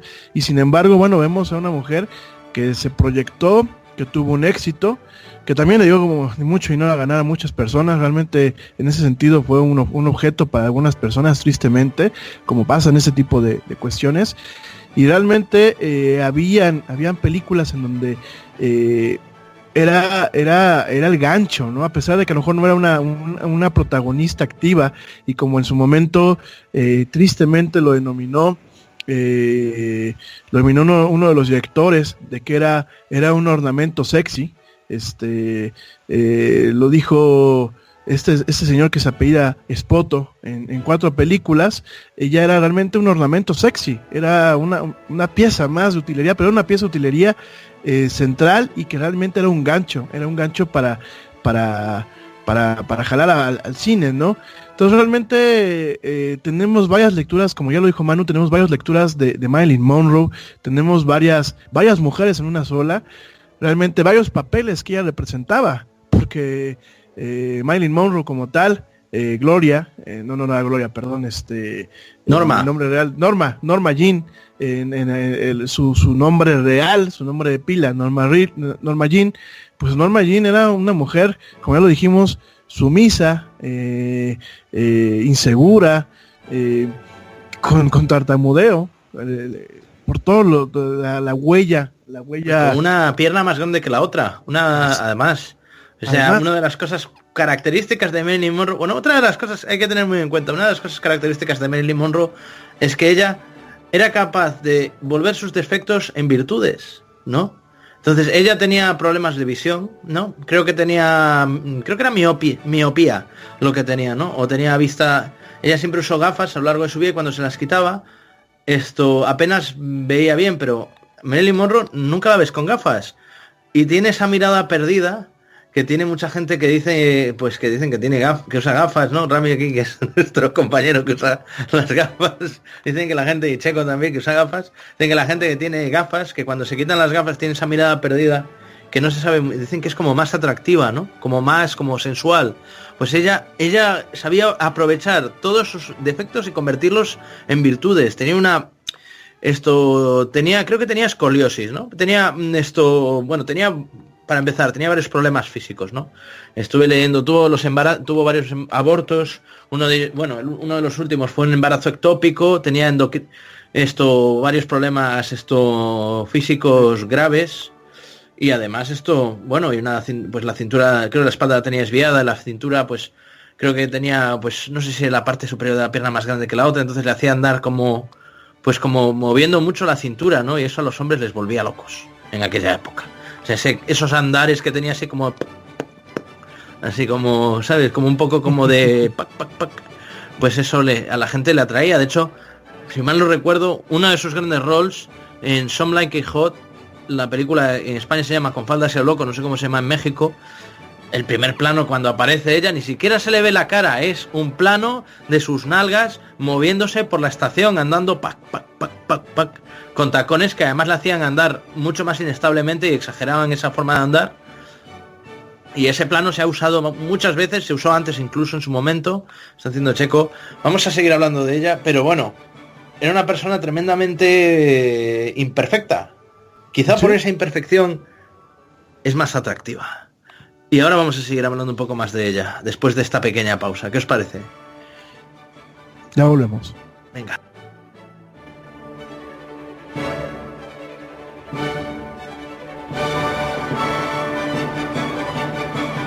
Continuamos en nuestro tour por las artes. Regresamos.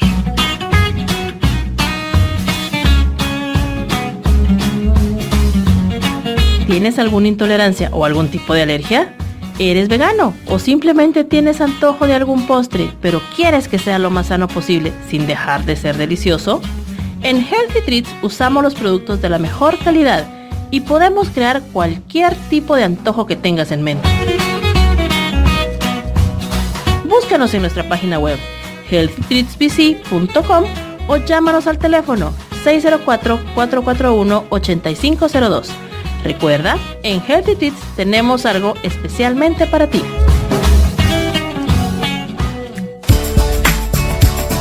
Net Radio Online. Escúchanos todo el día, todos los días. Siempre contigo. netradioonline.com. Net Radio.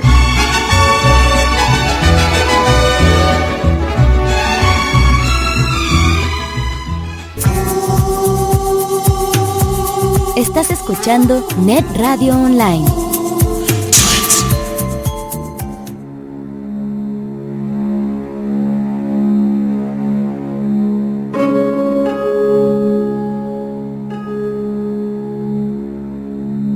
Los astros. Un espacio diseñado para ti, Donde nos conectaremos con el universo en un viaje a través de la astrología. para llegar a tu alma. Yo soy Chio Murillo, sanadora holística. Y yo soy Gracieta Salcedo, astróloga. Escúchanos todos los viernes de 6 a 8 de la noche, hora Pacífico. Solo aquí, por Net Radio, la radio creada para ti.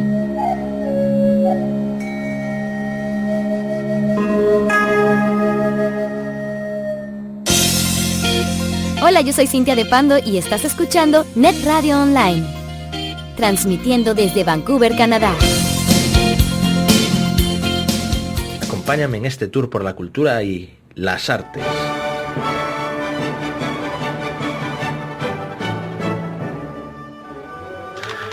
Bueno, queridos amigos, oye, no hemos mencionado más que una vez al principio que la gente nos podía escribir al Facebook de netradioonline.com, oye, escribiendo si queréis, hacer unos comentarios, como estaban haciendo nuestros amigos antes, sugiriéndonos temas.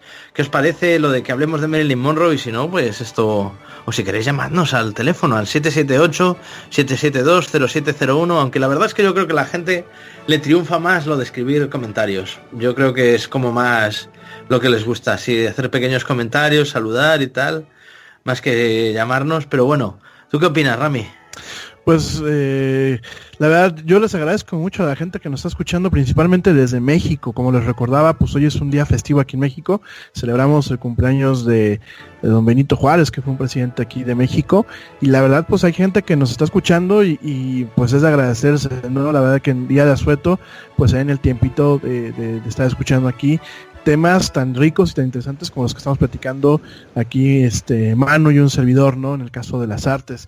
Y fíjense que continuando un poquito con el tema de Marilyn Monroe, algo que a mí me impacta mucho de ella, pues es que realmente en su momento fue una actriz del método. ¿Qué es esto del método? Bueno, en la actuación, cuando se conoce, se habla de un actor de método, pues es una evolución de lo que en aquel momento era. Bueno, a ver, déjenme ordenar las ideas. Primero, hay varias escuelas de actuación. Obviamente no la escuela como tal, el edificio donde te dan las clases de actuación, sino hay varias formas de desarrollar un papel o desarrollar un actor. En este caso, una de las formas reconocidas en el teatro en su momento, pues era el sistema de Stanislavski. Konstantin Stanislavski, que bueno, fue actor y fue director. Él desarrolló un sistema y para darle forma y vida a un personaje, y de ahí se replantea lo que es el método. Se crea algo que es pues una serie de líneas y de procesos que realmente generan lo que es un personaje, ya sea para teatro, inclusive hasta para televisión, pero principalmente es teatro y cine, ¿no? Y de aquí, bueno, hay Lee Strasberg, construye la parte de los aspectos psicológicos, Stella Adler construye la parte de los aspectos sociológicos, y Stanford Meisner construye la parte de los aspectos de comportamiento, y lo que hacen, generan una serie de líneas que vienen mucho del sistema de Stanislavski, pero en un entorno un poco más delineado, más profundo en algunos aspectos, y que permite desarrollar personajes que sean creíbles, personajes con los que uno se pueda identificar, que permiten desdoblar al actor en otra personalidad y generar esto. Y prácticamente la gente que estudia el método son muy pocos, son gente que ya no abunda el actor de método. ¿Por qué? Porque el método es una cuestión muy difícil. Para que lo entiendan, digo, yo en su momento hice un poco de teatro, llevé un poquito de teatro, y el tema del método es una cuestión que cansa mucho al actor. ¿Por qué? Porque llevas el papel dentro del escenario y fuera del escenario. O sea, realmente cuando eres un actor de método, vives con el personaje, convives con el personaje y coexistes con el personaje. A mucha gente en algún momento les puede llegar a ocasionar inclusive problemas de personalidad, porque no alcanzan muchas veces a separarse del personaje en tiempo y forma, ¿no? El último actor de método, pues lo tenemos ahorita contemporáneo, es este señor que es también vocalista de este grupo de 20 Seconds to Mars, se me fue el nombre, Jared Leto. Jared Leto es un actor de método, quiso aplicar el proceso del método en su papel del Joker en el tema de esta película que fue infame, El Escuadrón Suicida. Y realmente era el personaje era por dentro y por fuera. Él llegaba a hacerle bromas pesadas a sus compañeros porque estaba metido en el personaje. O sea, realmente vivía con el personaje. Por ahí en algún momento regaló cajas con animales muertos, hacía bromas pesadas. Habían unas cosas muy puntuales, muy peliagudas, que bueno, realmente son las cuestiones que dan cuando hay el tema de crear un personaje con el método, ¿no? Entonces realmente pues que Marilyn Monroe llevara a cabo y que fuera una actriz de método, ella estudió en el Actors Studio, entonces realmente Marilyn Monroe no se quitaba los personajes, para ella yo creo que eran parte del vestuario, yo creo que realmente la Marilyn Monroe más pura, lo que era Norma Jean, la veíamos yo creo que de noche, cuando ya estaba en su casa a punto de dormir, o cuando tenía algún colapso nervioso, o cuando tenía algún momento de soledad, porque por lo demás, pues la veíamos realmente siempre en papel. Si no era algún papel de las películas que ella hacía, era el papel de Marilyn Monroe, la artista. Era el papel de la rubia despampanante, de la rubia sexy, que realmente engalanaba con esa mirada, que era una mirada sumamente especial, ¿no? Efectivamente, y además fíjate que ahora que comentas lo de Norma Jean, de que yo creo que llegó un momento en que el personaje se la comió a ella, porque Marilyn Monroe al final de su vida incluso se cambia el nombre, o sea, directamente va al registro civil y dice que le cambien el nombre y ya no se llama Norma Jean Mortenson, se cambia el nombre y se acaba llamando Marilyn Monroe. Entonces vamos, yo creo que hasta cierto punto una de las razones quizá, bueno, esto yo no soy psiquiatra, ni soy psicólogo, pero me hace suponer que quizá el personaje pudo con ella, ¿no? El personaje pudo con la personalidad de la persona y se lo acabó devorando, ¿no? Es el gran problema del método, ¿no? Que quizá a veces el personaje te puede y entras en una espiral de neurosis, de paranoia y de todo, o sea, te da todo lo que te pueda dar, te acaba dando, porque no eres tú, y sin embargo te has convertido en una fantasía de los demás. Y uno tiene que, por eso digo, o sea, a veces que uno tiene que pararse a pensar, oye, ¿dónde estoy? ¿A dónde quiero ir? ¿Esto es el que quiero yo ser? Y entonces yo creo que eso fue un poco, o sea, oficialmente la muerte de Marilyn Monroe es suicidio por ingestión letal de barbitúricos, ¿no? Entonces probablemente, y además no fue la primera vez que lo intentó, o sea, ella se suicida, pero tuvo varios intentos antes de suicidio y quizá porque fue una persona tremendamente sensible y tremendamente castigada, ¿no? Castigada porque la gente, bueno, ya estaba un poco, cuando se muere, ya estaba un poco cayendo fuera del favor del público. Y bueno, nos preguntaba aquí, Tomasa Calleja nos preguntaba, ¿no? ¿Quién? Bueno, nos pregunta aquí desde Monterrey, ¿cuál era el cuerpo? Las medidas de su cuerpo, ¿no? Pues mira, eran 5 pies, 50, sí, con 5,5 pulgadas. No sé cuánto sería 35, eso. 22-35. Sí, 35, 22, 35, que no tiene nada que ver, mucho más, sí, se decía, bueno, es lo que hoy en día se llama, ¿sabes? Forma de cuerpo como de clepsidra, ¿no? Como de hourglass, de reloj de arena, ¿no? Que a mí me parecen las mujeres, bueno, yo es que a mí me gustan las curvas, señoras y señores. A mí también. Bueno, y también las mujeres delgadas, yo no le hago ascos a ninguna, ¿sabes? Pero bueno... Pero realmente, o sea, es ese emblema de feminidad. Quizá por eso ha sobrevivido tanto, ¿no? Porque quizá, o sea, no es una belleza tan, ¿cómo decirlo? Que se atiende tanto a las modas, sino que es una cuestión de que es una mujer, pues como hay muchas mujeres que incluso ves hoy en día, que no tienen por qué sentar perfectas, ¿sabes? Físicamente acorde a los cánones de una época concreta, pero que sin embargo son bellas en su totalidad, ¿sabes? Sin más, o sea, a nivel universal, ¿no? Como... un poco, pues es que claro, uno mira una escultura griega y dice, es que claro, o sea, igual, pues las ves quizá pues ya no hablamos de esos iconos de Calvin Klein no, hablamos de otro tipo de mujer, pues distinta, ¿no? Y sin embargo sigue siendo bella y uno capta esa belleza, pues un poco, quizá es un poco esa universalidad del cuerpo femenino, ¿no? Que ella un poco encarna. Y bueno, yo por eso yo creo que sigue siendo quizás un poco eso, ¿no? Al final los viejos clásicos, como dicen, los viejos rockeros nunca mueren, ¿no? Los viejos clásicos como Chuck Berry o como los Rolling Stones, pues siguen ahí, siguen dando de qué hablar, siguen trabajando y la gente los sigue queriendo y por eso quizá, pues es que claro, quizá por eso es tan atemporal. Rápidamente, un paréntesis, saludos a la persona que nos preguntaba las medidas de Marilyn Monroe, que no nos ponen aquí su nombre, me dicen que es de Monterrey, radica en Montreal. Saludos, amigo, pues sí, está preciosísima Marilyn Monroe, qué pena que ya se nos fue. Saludos de Tomasa Calleja desde Madrid. Tomasa, mil gracias por escucharnos, un saludo y un beso afectuoso para allá. Saludos de Francisco Duque desde Edmonton. Un saludo, Francisco, te mandamos un abrazo. Manuel Díaz, saludos desde Aguascalientes, muchas gracias, Manuel. Nos dice que ya que hablamos de Marilyn Monroe, ¿por qué no seguimos con una segunda parte hablando de los Kennedy? Podría ser muy interesante hablar de los Kennedy y hablar un poquito de los filántropos y de los mecenas contemporáneos, ¿no? En ese sentido, yo creo que es un tema muy interesante. Mil gracias, Manuel Díaz, te mandamos un abrazo y gracias por tus comentarios.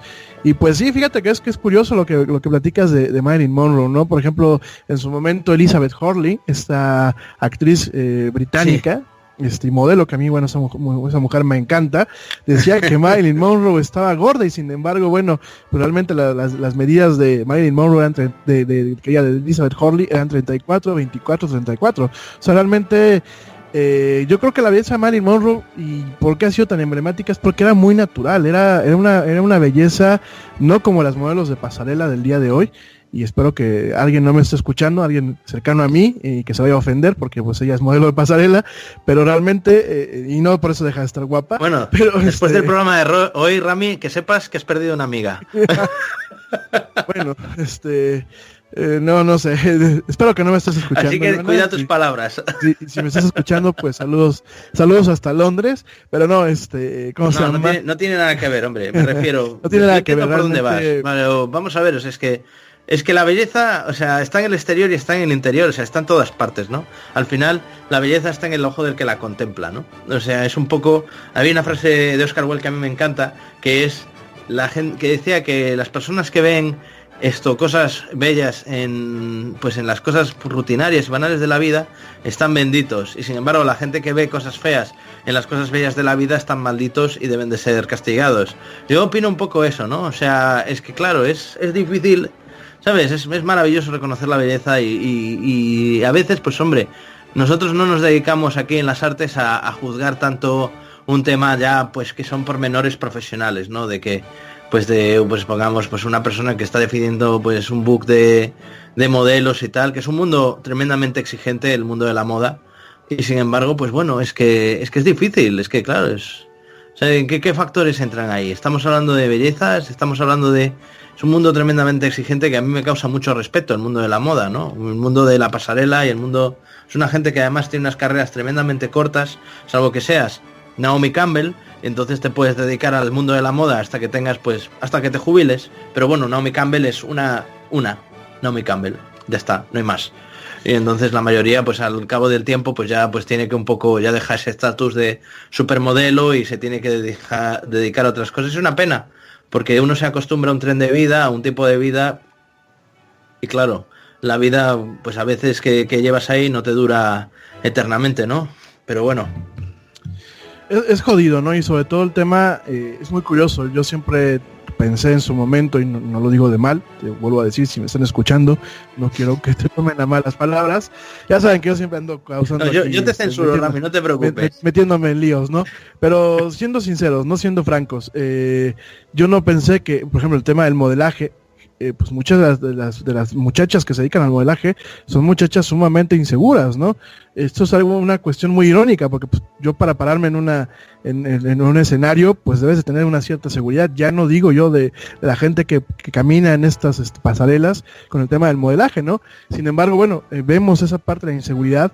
Pues Marilyn Monroe también lo tenía, era una mujer sumamente...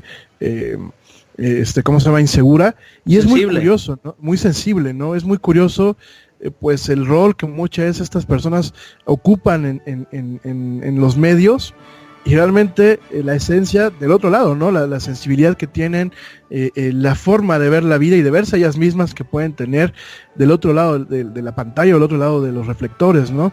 Entonces, en ese sentido, bueno, yo pienso que pues Marilyn Monroe tuvo mucho mérito al poder sobrevivir, pues con todos sus problemas personales, y al poder realmente posicionarse como una gran estrella, ¿no?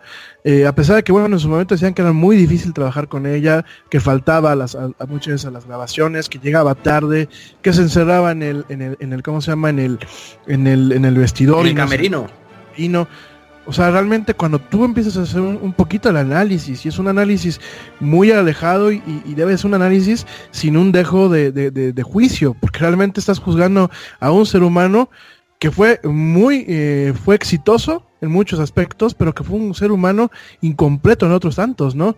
Entonces realmente te vas dando cuenta que Marilyn Monroe, el ver la imagen de Marilyn Monroe como a lo mejor la pintaba en su momento Warhol, pues realmente quizás es una abstracción de realmente el ser humano que está ahí, y las cáscaras, como en una cebolla, la serie de cáscaras o de capas que realmente hacían y conformaban a ese ser humano, ¿no? Y creo que por todo eso, por esa puntualización, creo que debemos de reconocer más, no solamente a Marilyn Monroe, sino el legado que deja Marilyn Monroe, y que realmente muchas mujeres hoy en día en el tema de la actuación y el modelaje siguen, ¿no? Creo que ella fue un parteaguas, ¿no? Y fue un parteaguas que requiere mucho mérito al realmente entender pues su biografía, ¿no? Y al realmente entender cada punto, ya no del artista, sino del ser humano, de esta mujer, ¿no?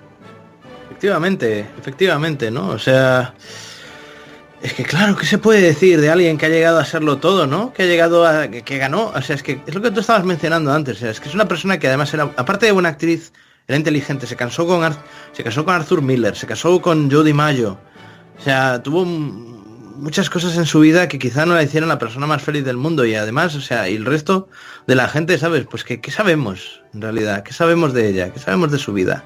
¿Qué sabemos? O sea, ¿qué somos? ¿Sabes? Nosotros es muy fácil criticar, es muy fácil atacar a una persona y decir, este es un no sé qué, es un no sé cuántos, y en realidad lo único que estás haciendo es juzgar el exterior, ¿no? Una cáscara. Y es lo que decía yo antes, ¿no? Al final yo creo que un poco se comió el personaje a la persona, y quizá eso fue lo que acabó destruyéndola, ¿no? Y bueno, antes estabas mencionando también el tema de la baja autoestima, y estábamos mencionando los dos, y un poco para responder la pregunta de Manuel Díaz, que nos hace desde Aguascalientes. Pues es que claro, o sea, una persona que claro, que es codiciada por todos, y bueno, ella tuvo muchos affairs a lo largo de su vida. Tuvo un affair con Frank Sinatra también, tuvo un affair con, pues se sabe que tuvo un affair con, pues esto, con ¿cómo se llama? Hombre, con los Kennedy, con me está saliendo ahora el nombre. Rami, ayúdame, ¿cómo se llama? Ya no me sale ahora el nombre, John Fitzgerald Kennedy.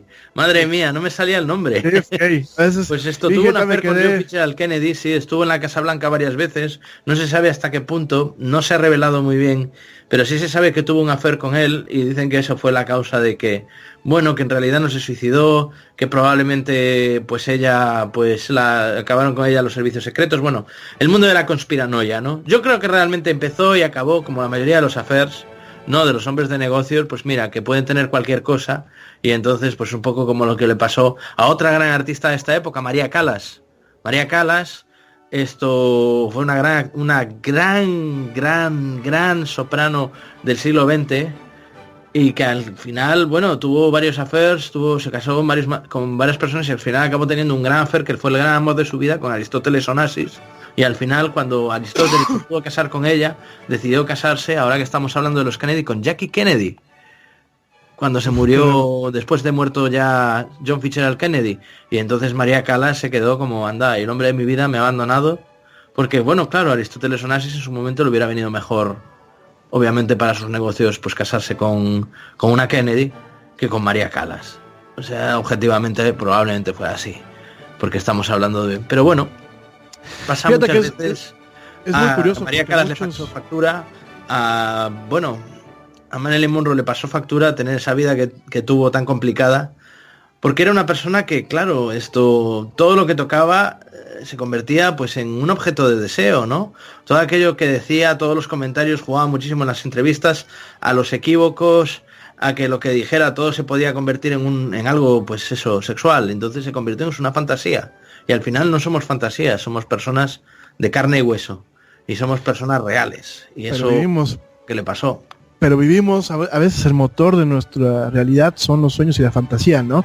Pero aquí rápidamente una puntualización. Muchos de los matrimonios que nos toca ver a veces entre la farándula son matrimonios o son uniones de interés, y no tanto con el principio del matrimonio por conveniencia o el matrimonio arreglado, sino son matrimonios donde son netamente mediáticos, hacen el ruido de que se casan o de que andan con alguien, y realmente muchas veces es un show, es parte de un personaje más, es parte de una forma de elevar esa vicisitud de esa persona. ¿Por qué? Porque aquí hay una cuestión muy curiosa, y esto lo vemos, digo, aquí voy a puntualizar, lo vemos mucho en el tema del neuromarketing. Muchas veces es un tema aspiracional, el cerebro humano aspira a muchas cosas y busca estos íconos, busca íconos en donde él se puede ver la persona, ya hablando en un nivel psicológico, porque a nivel neurológico es una cuestión, a nivel psicológico es otra, donde vemos realmente la persona busca ver en un ícono la factibilidad de en algún momento amanecer, porque realmente esa es la analogía, amanecer una mañana, verse en el espejo y verse muy similar a ese ícono, ¿no? Entonces, ¿qué pasa? Pues no puedes pedirle a la muchacha más guapa de la televisión o a la más famosa ahorita que se case con alguien que está Federico, ¿no? Que está, pues, o que ni siquiera es actor, o que está jodido. Sin embargo, no, ha pasado Rami? muchas veces. Ese es el sueño americano, que todo el mundo Sí. pueda hacerlo. Sí, pero es muy curioso porque uno podía pensar que, por ejemplo, la historia de la Cenicienta, ¿no? El príncipe que se casa con la Cenicienta, ¿no? Y lo vemos mucho en el cine, ¿no? Por ejemplo, Pretty Woman, la prostituta o la escort que se rejunta pues con el hombre de dinero, ¿no? Con el hombre de negocios, ¿no? Lo vemos un poquito en el contexto a veces de la mesera que le está echando ganas, que está luchando, se cuenta con el galán, que es un multimillonario, que es actor, que es X, Y o Z, y se rejunta o se casa con él, ¿no? Sin embargo, eso funciona muy bien en el plano del medio ficticio. En el plano real, tiene una reacción totalmente opuesta. Te estás casando con alguien que a lo mejor no corresponde a tu papel de diva y pierde popularidad. Y esa es una razón por qué los grupos juveniles en Japón evitan presentar a sus parejas. Tú puedes checar los grupos juveniles, principalmente estas muchachitas. Había un grupo que era HB, creo que 14, 42, porque eran creo que 42 escuinclas las que cantaban. No hagan mucho caso porque no me acuerdo, lo voy a poner aquí en la pantalla. Pero eran grupos contemporáneos japoneses en donde cuando le descubrieron a una la vida sentimental, automáticamente perdió esta cuestión de la popularidad, se vino su popularidad para abajo, se ha desplomado, y es un fenómeno muy bien documentado. Inclusive hay actrices, principalmente juveniles, que son muy populares, a lo mejor se rejuntan con un cuate popular y la popularidad aumenta, porque es la popularidad de los dos, ya se manifiestan como una persona. Pero a lo mejor en algún momento conocen a Juan Pérez Jolote, y Juan Pérez Jolote pues con trabajos tiene para las dos vacas, o a lo mejor es un cuate que ni siquiera es actor, y chispas, baja en automático la popularidad, ¿no? De hecho, voy a comentar una anécdota, ¿no? Yo conozco a alguien que en su momento ella era modelo, andaba con alguien, con un conocido mío, y ella cuidaba mucho su perfil porque decía que aparte si le descubrían en la agencia de modelaje que tenía una pareja, la corrían porque era en contra del contrato. Y si sus fans, porque a pesar de que era una persona de catálogo, si sus fans descubrían que pues tenía su pareja romántica, podía pegarle en la popularidad que tuviera ante la gente de marketing y de comercio de las tiendas o de las grandes marcas que la pedían para el catálogo, podía afectar esa imagen. Entonces, cuando la llegaban a ver saliendo, ella tenía que salir con un cuate, con un modelo más, que el modelo era homosexual, era un cuate gay, y andaba con otro chavo por fuera. Pero cuando los veían públicos, los veían en ciertos eventos, ellos tenían que estar juntos. Porque psicosocialmente no era bien visto que ellas, y no solamente hablo por ella, hablo por varias personas que están en su misma situación, tuvieran una pareja, o ellos tuvieran una pareja en ese sentido. Es muy curioso cómo a veces el ser humano crea demonios que después nos afectan y después nos estamos quejando, pero que son creaciones nuestras al final del día. Pues sí, efectivamente, tienes toda la razón. Mira, vamos a hacer una pequeña pausa, pero antes nos despedimos antes de esta pequeña pausa mandándole un saludo a Guadalupe López de Tijuana, que a nosotros también nos encantas, nos dice que le encantamos, pero nosotros también nos encantas y nos encanta nuestra audiencia, así que no os despeguéis y vamos con el último corte ya de nuestro programa después de esta pausa. Ya volvemos, no se vayan.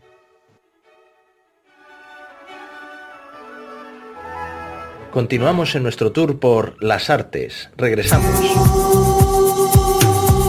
Estás escuchando Net Radio Online.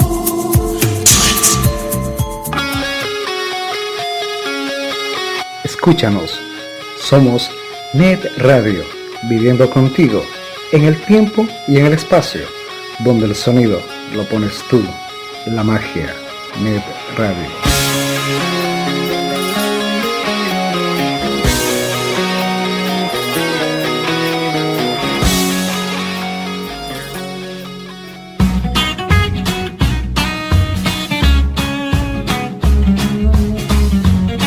¿Tienes alguna intolerancia o algún tipo de alergia? ¿Eres vegano o simplemente tienes antojo de algún postre, pero quieres que sea lo más sano posible sin dejar de ser delicioso? En Healthy Treats usamos los productos de la mejor calidad y podemos crear cualquier tipo de antojo que tengas en mente. Búscanos en nuestra página web healthytreatsbc.com o llámanos al teléfono 604-441-8502.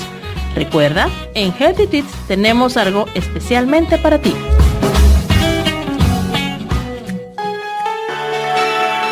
Eternal, la línea de productos de belleza líder en el mercado, elaborados con los más finos ingredientes europeos y patrocinador oficial Miss Universo 2014.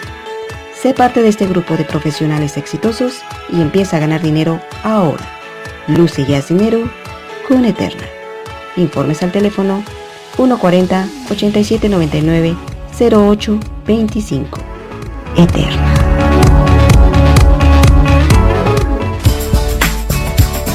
Net Radio Online. Escúchanos todo el día, todos los días. Acompáñame en este tour por la cultura y las artes.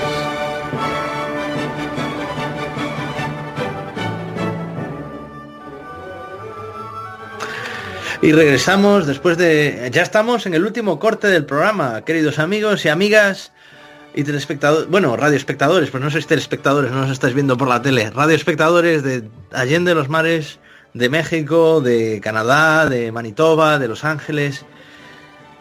Rami, nos queda ya poco, sí, pero sí, bueno. Nos queda ya poquito, está yo aquí justamente checando algunas cuestiones muy puntuales, ya nada más para terminar con Marilyn Monroe, está aquí checando mis notas, y bueno, realmente ya para puntualizar, digo, será una puntualización muy, pues, en pie de darle una continuación, porque hablar de Marilyn Monroe nos podemos llevar aquí 4 o 5 horas. Pues sí. Realmente no le Yo creo que deberíamos de hablar un poco de las películas así que a nuestro público que nos está escuchando pues le gustaría ver, y es probable que sea fácil por ellos pues de encontrarlas. Yo personalmente, de las que he visto de Marilyn Monroe, a mí me gusta bastante Monkey Business, como se llama, con Cary Grant, que se llama Me siento rejuvenecer en español en España.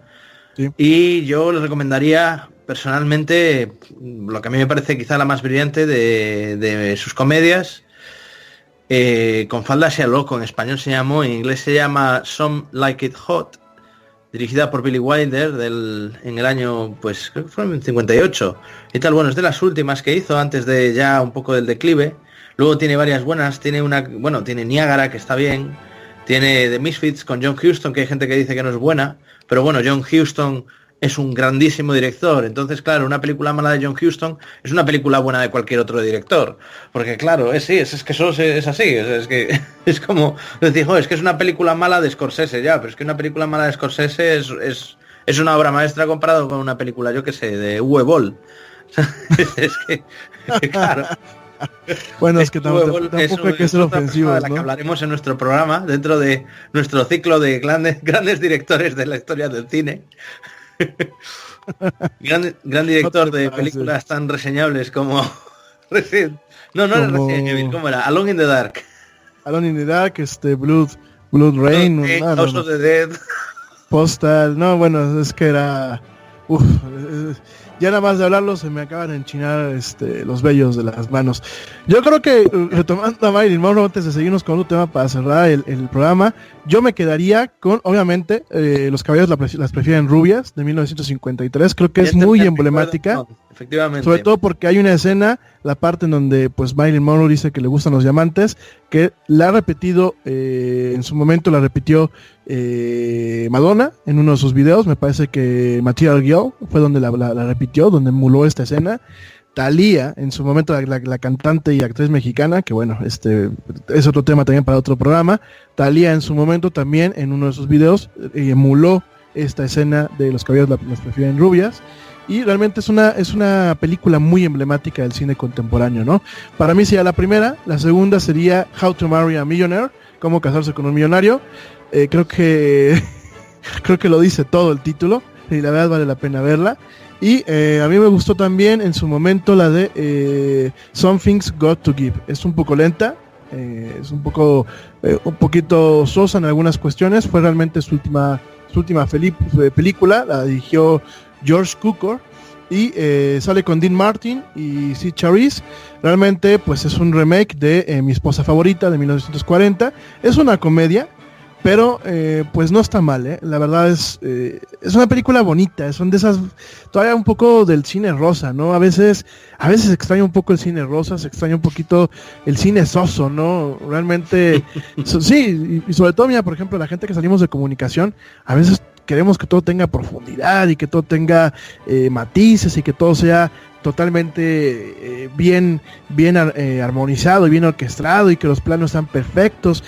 Pero realmente a veces el cine soso, como lo dijimos en su momento cuando platicamos del cine, pues es también parte de una expresión de una expresión artística, es parte de una expresión de una idea. A veces pueden ser muy malas, pero es parte de algo, ¿no? Y hay que reconocer el talento de toda la gente que trabaja ahí, aunque la película sea un verdadero asco. A veces hay que reconocerlo, ¿no? Y esta película a lo mejor no es la más emblemática, sin embargo no es mala. O sea, la verdad, pues vale la pena. Vemos a una Marilyn Monroe que en algunas escenas ya tiene algún dejo de cansancio. Ya se le empieza a ver una mirada un poco perdida, y no tanto por el tema de la miopía, sino un poco perdida.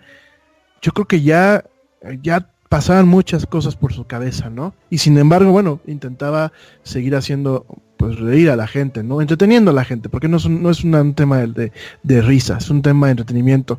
En la de cómo casarse con un millonario, bueno, pues sale con dos muchachas más, que es Betty Grable, me parece, y la siguiente Lauren Bacall, que ya no me acordaba cómo se llamaba. Bueno, Lauren Bacall, la otra mujer de Humphrey Bogart, además. Entonces, una película, es muy simpática, es una comedia romántica, fue dirigida por John Negulesco, y a mí lo que me gusta es esta plástica de esa época, ¿no? De los 50s, mucho color pastel en los muebles, en las ambientaciones, y aparte, bueno, ver a tres mujeres pues que realmente eran hermosas, a Marilyn Monroe, a Grable y a Bacall, bueno, es que era tremendo, ¿no? Y un poquito el tema, pues, de cómo casarse con un millonario, ¿no? Entonces vale la pena mucho ver estas películas, pienso yo. Bueno, en general, sí, por un tema de cultura general y por un tema realmente de intentar tener una abstracción de quién era Marilyn Monroe, conviene ver pues prácticamente toda su filmografía. Habrán películas muy muy sosas, habrán películas muy poco emblemáticas, pero de todos modos vale mucho la pena. Hombre, yo quería recomendarles a nuestro querido público que está fascinado por Marilyn Monroe, les quería comentar una película que se llama My Week with Marilyn, Mi semana con Marilyn, que dirigida por Simon Curtis, yo la vi hace unos años, es del año 2011 y está interpretada, bueno, sale Eddie Redmayne, que ganó el Oscar por La teoría del todo, The Theory of Everything, haciendo de Stephen Hawking, interpretada por Michelle Williams, que está fantástica, Michelle Williams en la película, fantástica, haciendo de Marilyn Monroe, y el grandísimo Kenneth Branagh, más grande que la vida, que es un actor que a mí me fascina en todo lo que hace, yo lo sigo con bastante, con mucho interés, Kenneth Branagh. Aparte, yo creo que es el justo sucesor de Laurence Olivier, y la película trata sobre el rodaje de la película El príncipe y la corista, The Prince and the Showgirl, del año 1957, en donde Kenneth Branagh interpreta a Sir Laurence Olivier y Michelle Williams hace de Marilyn Monroe. Y esta película pues cuenta lo atribulado del rodaje y bueno, y cómo es una chica americana, cómo fue la situación de pues que estaba como un poco como un extraterrestre en la campiña británica, con esos protocolos que tienen los actores británicos que prácticamente han inventado el teatro, o creen que han inventado el teatro, porque el teatro lo inventaron, los griegos, para empezar. Pero bueno, esto que se creen que, pues eso, con esa solera que tiene el teatro británico, con esos actores y con el Laurence Olivier, que tiene el ego, pero subido, pero súper subido, porque claro, en aquella época era una súper estrella, había ganado pues un Oscar por la película de Hamlet, y era una celebridad a nivel mundial y un icono, y sin embargo tenía una idea de hacer las cosas totalmente distinta a la de Marilyn Monroe, y se ha demostrado que ambas visiones son perfectamente válidas. No siempre funcionan bien. De hecho, la película en su momento, cuando se estrenó, la del Príncipe y la corista, los dos recibieron críticas regulares. Con el tiempo se ha ido, pues vamos a decir que se ha un poco recuperado, pero bueno, se habla bastante mejor de la interpretación de Marilyn Monroe, a pesar de todos los problemas que tuvo durante el rodaje. Se habla bastante mejor de la interpretación de Marilyn Monroe que de la de Kenneth Branagh, que de la de Laurence Olivier. Así que si quieren ver ustedes una película sobre Marilyn Monroe, yo esa se la recomiendo, porque no está mal, está bien. Y Michelle Williams está fantástica. Y bueno, les enviamos un saludo a nuestros amigos que nos escriben también, a Guadalupe López de Tijuana, que nos dijo antes que le encantaba el programa, Patricio Montes de Calgary, Alberta. Oye, un abrazo a nuestros amigos los albertianos, un abrazo que están aquí al lado, que son nuestros vecinos. Saludos a Catalina Escobar desde Surrey, BC también, fíjate, nos están escuchando aquí desde Vancouver, a Esther Ferré desde Delta, a un programa especial de Tom Cruise. Tom Cruise. Bueno, a ver, lo tendremos que considerar. Tendremos que mirar a ver si lo hacemos. Pero sí, bueno, tomamos tu sugerencia. Esther, Tom Cruise, ¿por qué no? Venga, vamos a hacer Pues es que mira, yo creo que es interesante porque podemos hablar de Tom Cruise dentro del contexto del cine de acción contemporáneo de Estados Unidos. Realmente yo creo Tom que Cruise, sí, Tom Cruise. Es Tom Cruise. Sí, por aquí nos pusieron Tom Cruise, pero no, es Tom Cruise. Yo creo que Tom Cruise pues es muy emblemático con el cine contemporáneo de acción, y sobre todo también yo creo que ahorita con las últimas películas de Misión Imposible le ha dado un aire muy especial a la franquicia, ¿no? Una franquicia que pues realmente estaba olvidada, estaba ya empolvada, y realmente yo creo que pues sí, yo creo que merita hablar de Tom Cruise. Claro que sí, vamos a hablar un día de Tom Cruise. Si nuestro público nos lo pide, Rami, nosotros que somos siervos de la audiencia, ¿sabes? Nos tenemos que someter a su voluntad. Sobre todo un programa de Tom Cruise, tenemos que hablar de Tom Cruise y vamos a hablar de Tom Cruise. Sobre todo porque muchas veces la gente piensa que el cine de acción no es arte. Y fíjense, por el esfuerzo técnico que se hace, por el esfuerzo creativo, porque hay que pensar muchas veces cómo resolver una escena. La escena está muy emblemática donde está Tom Cruise en esas torres allí en Arabia, no es Arabia Saudita, en Abu Dhabi, ¿no? En Dubai, no me acuerdo en qué torre es, creo que es el Burj Khalifa, si por ahí estoy diciendo alguna tontería, por favor corríjanme, pero está aquí y se cuelga en el Burj Khalifa para trepar a un cuarto de servidores, hacer todo el rollo con una tormenta de arena en el fondo. Imagínense nada más, cuando el director pensó esa escena, la gente de efectos visuales había estado, ¿y cómo carajos la grabamos, no? Y realmente Tom Cruise es un actor dentro de todo lo conflictivo que podamos tener, visualizarlo como persona, por aquello de que pertenece a la cientología, pero realmente es un actor que no utiliza dobles. Entonces, pues yo no me imagino, o el nervio de, a ver, vamos a plantear la escena, es una escena con efectos prácticos, porque hay dos tipos de efectos visuales, es el efecto por computadora y el efecto práctico. Entonces es una escena que mezcla el efecto por computadora, pero mucho es un efecto práctico, ¿no? Entonces pues tienes a un Tom Cruise colgado en el piso 60 y tantos de una torre gigante en pleno Dubai, colgado yo creo que por arneses, pero imagínense, ¿cómo vamos a manejar la escena? ¿Dónde vamos a poner las cámaras? Necesitamos ponerlas en helicópteros. ¿Qué tan cerca, qué tan lejos? ¿Qué tipo de lente utilizar? ¿Cómo la vamos a ejecutar? Y el nervio, ¿no? ¿Qué pasa si falla algo y se nos cae el protagonista, ¿no?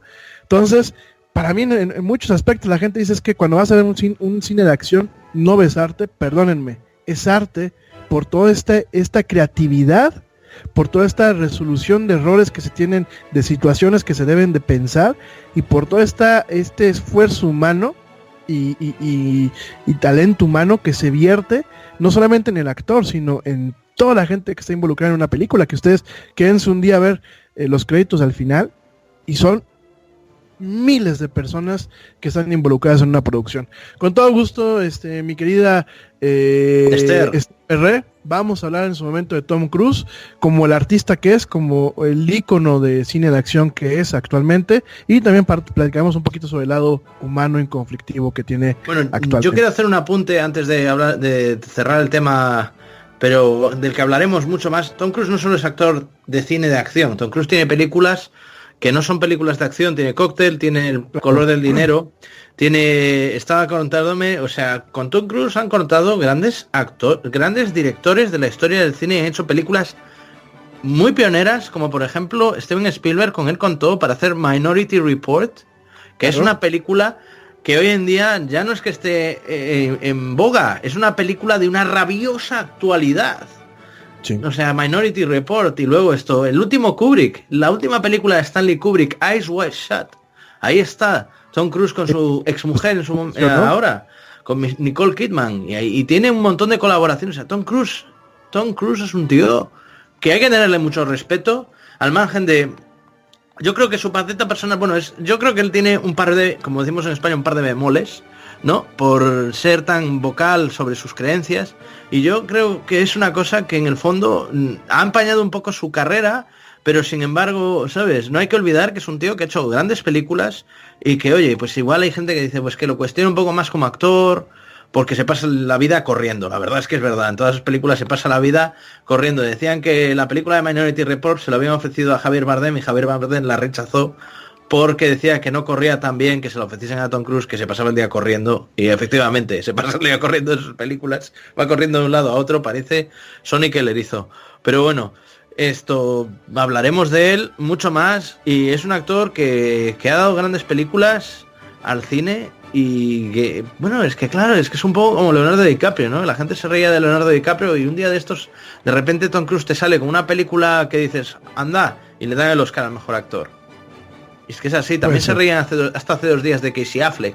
Y Casey Affleck, es que es el hermano de Ben Affleck, que también es un actor tal. Pues sí, mira, ahí está Ben Affleck, ahí está Casey Affleck, que ha ganado un Oscar.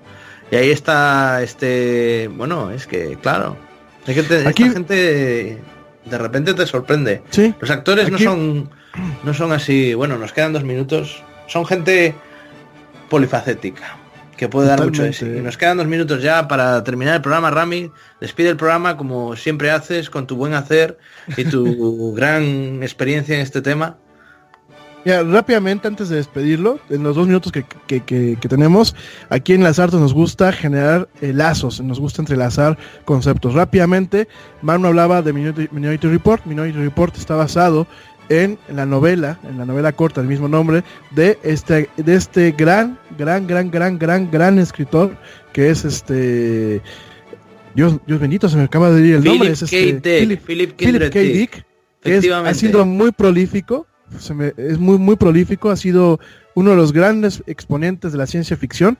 ¿Y qué era lo que pasaba con Philip K. Dick? Philip K. Dick, que ya lo platicamos en un programa de él, para que lo entiendan. Philip K. Dick era un genio, pero era un genio que estaba enfermo. Tenemos que hacer un programa especial de Philip K. Dick. Sí, tenía problemas de drogas, de abuso de drogas, y tuvo ahí unas epifanías medio extrañas, ya las platicamos más adelante, pero es muy curioso porque estamos regresando a uno de los puntos de partida con el que arrancamos el programa del día de hoy. Los genios, pues realmente tienen esta sensibilidad que muchas veces viene de los problemas mentales que a veces pueden tener.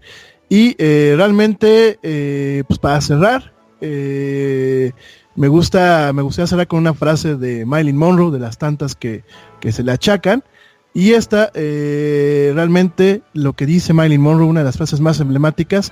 Bueno, hay 2. Voy a decir las 2 porque las 2 van muy relativas. Una es dedicada para algunas amigas que están pasando por un mal momento, si me están escuchando.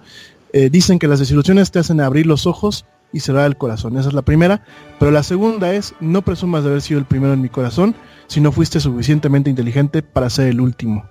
Entonces, quizás son temas un poco, ahorita son frases muy del tema romántico. Sin embargo, realmente Marilyn Monroe fue muy inteligente, quizás no para ser la primera en el corazón de muchos, sin embargo sí para ser la última, ¿no?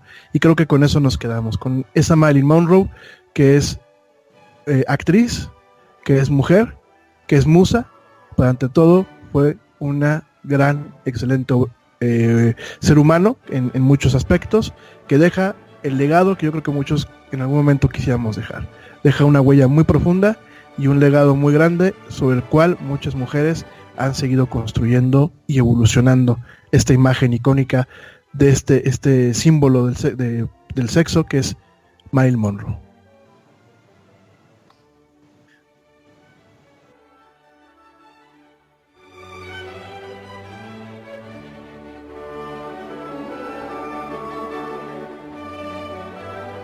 Continuamos en nuestro tour por las artes. Regresamos. Hola, yo soy Cintia de Pando y estás escuchando Net Radio Online, transmitiendo desde Vancouver, Canadá.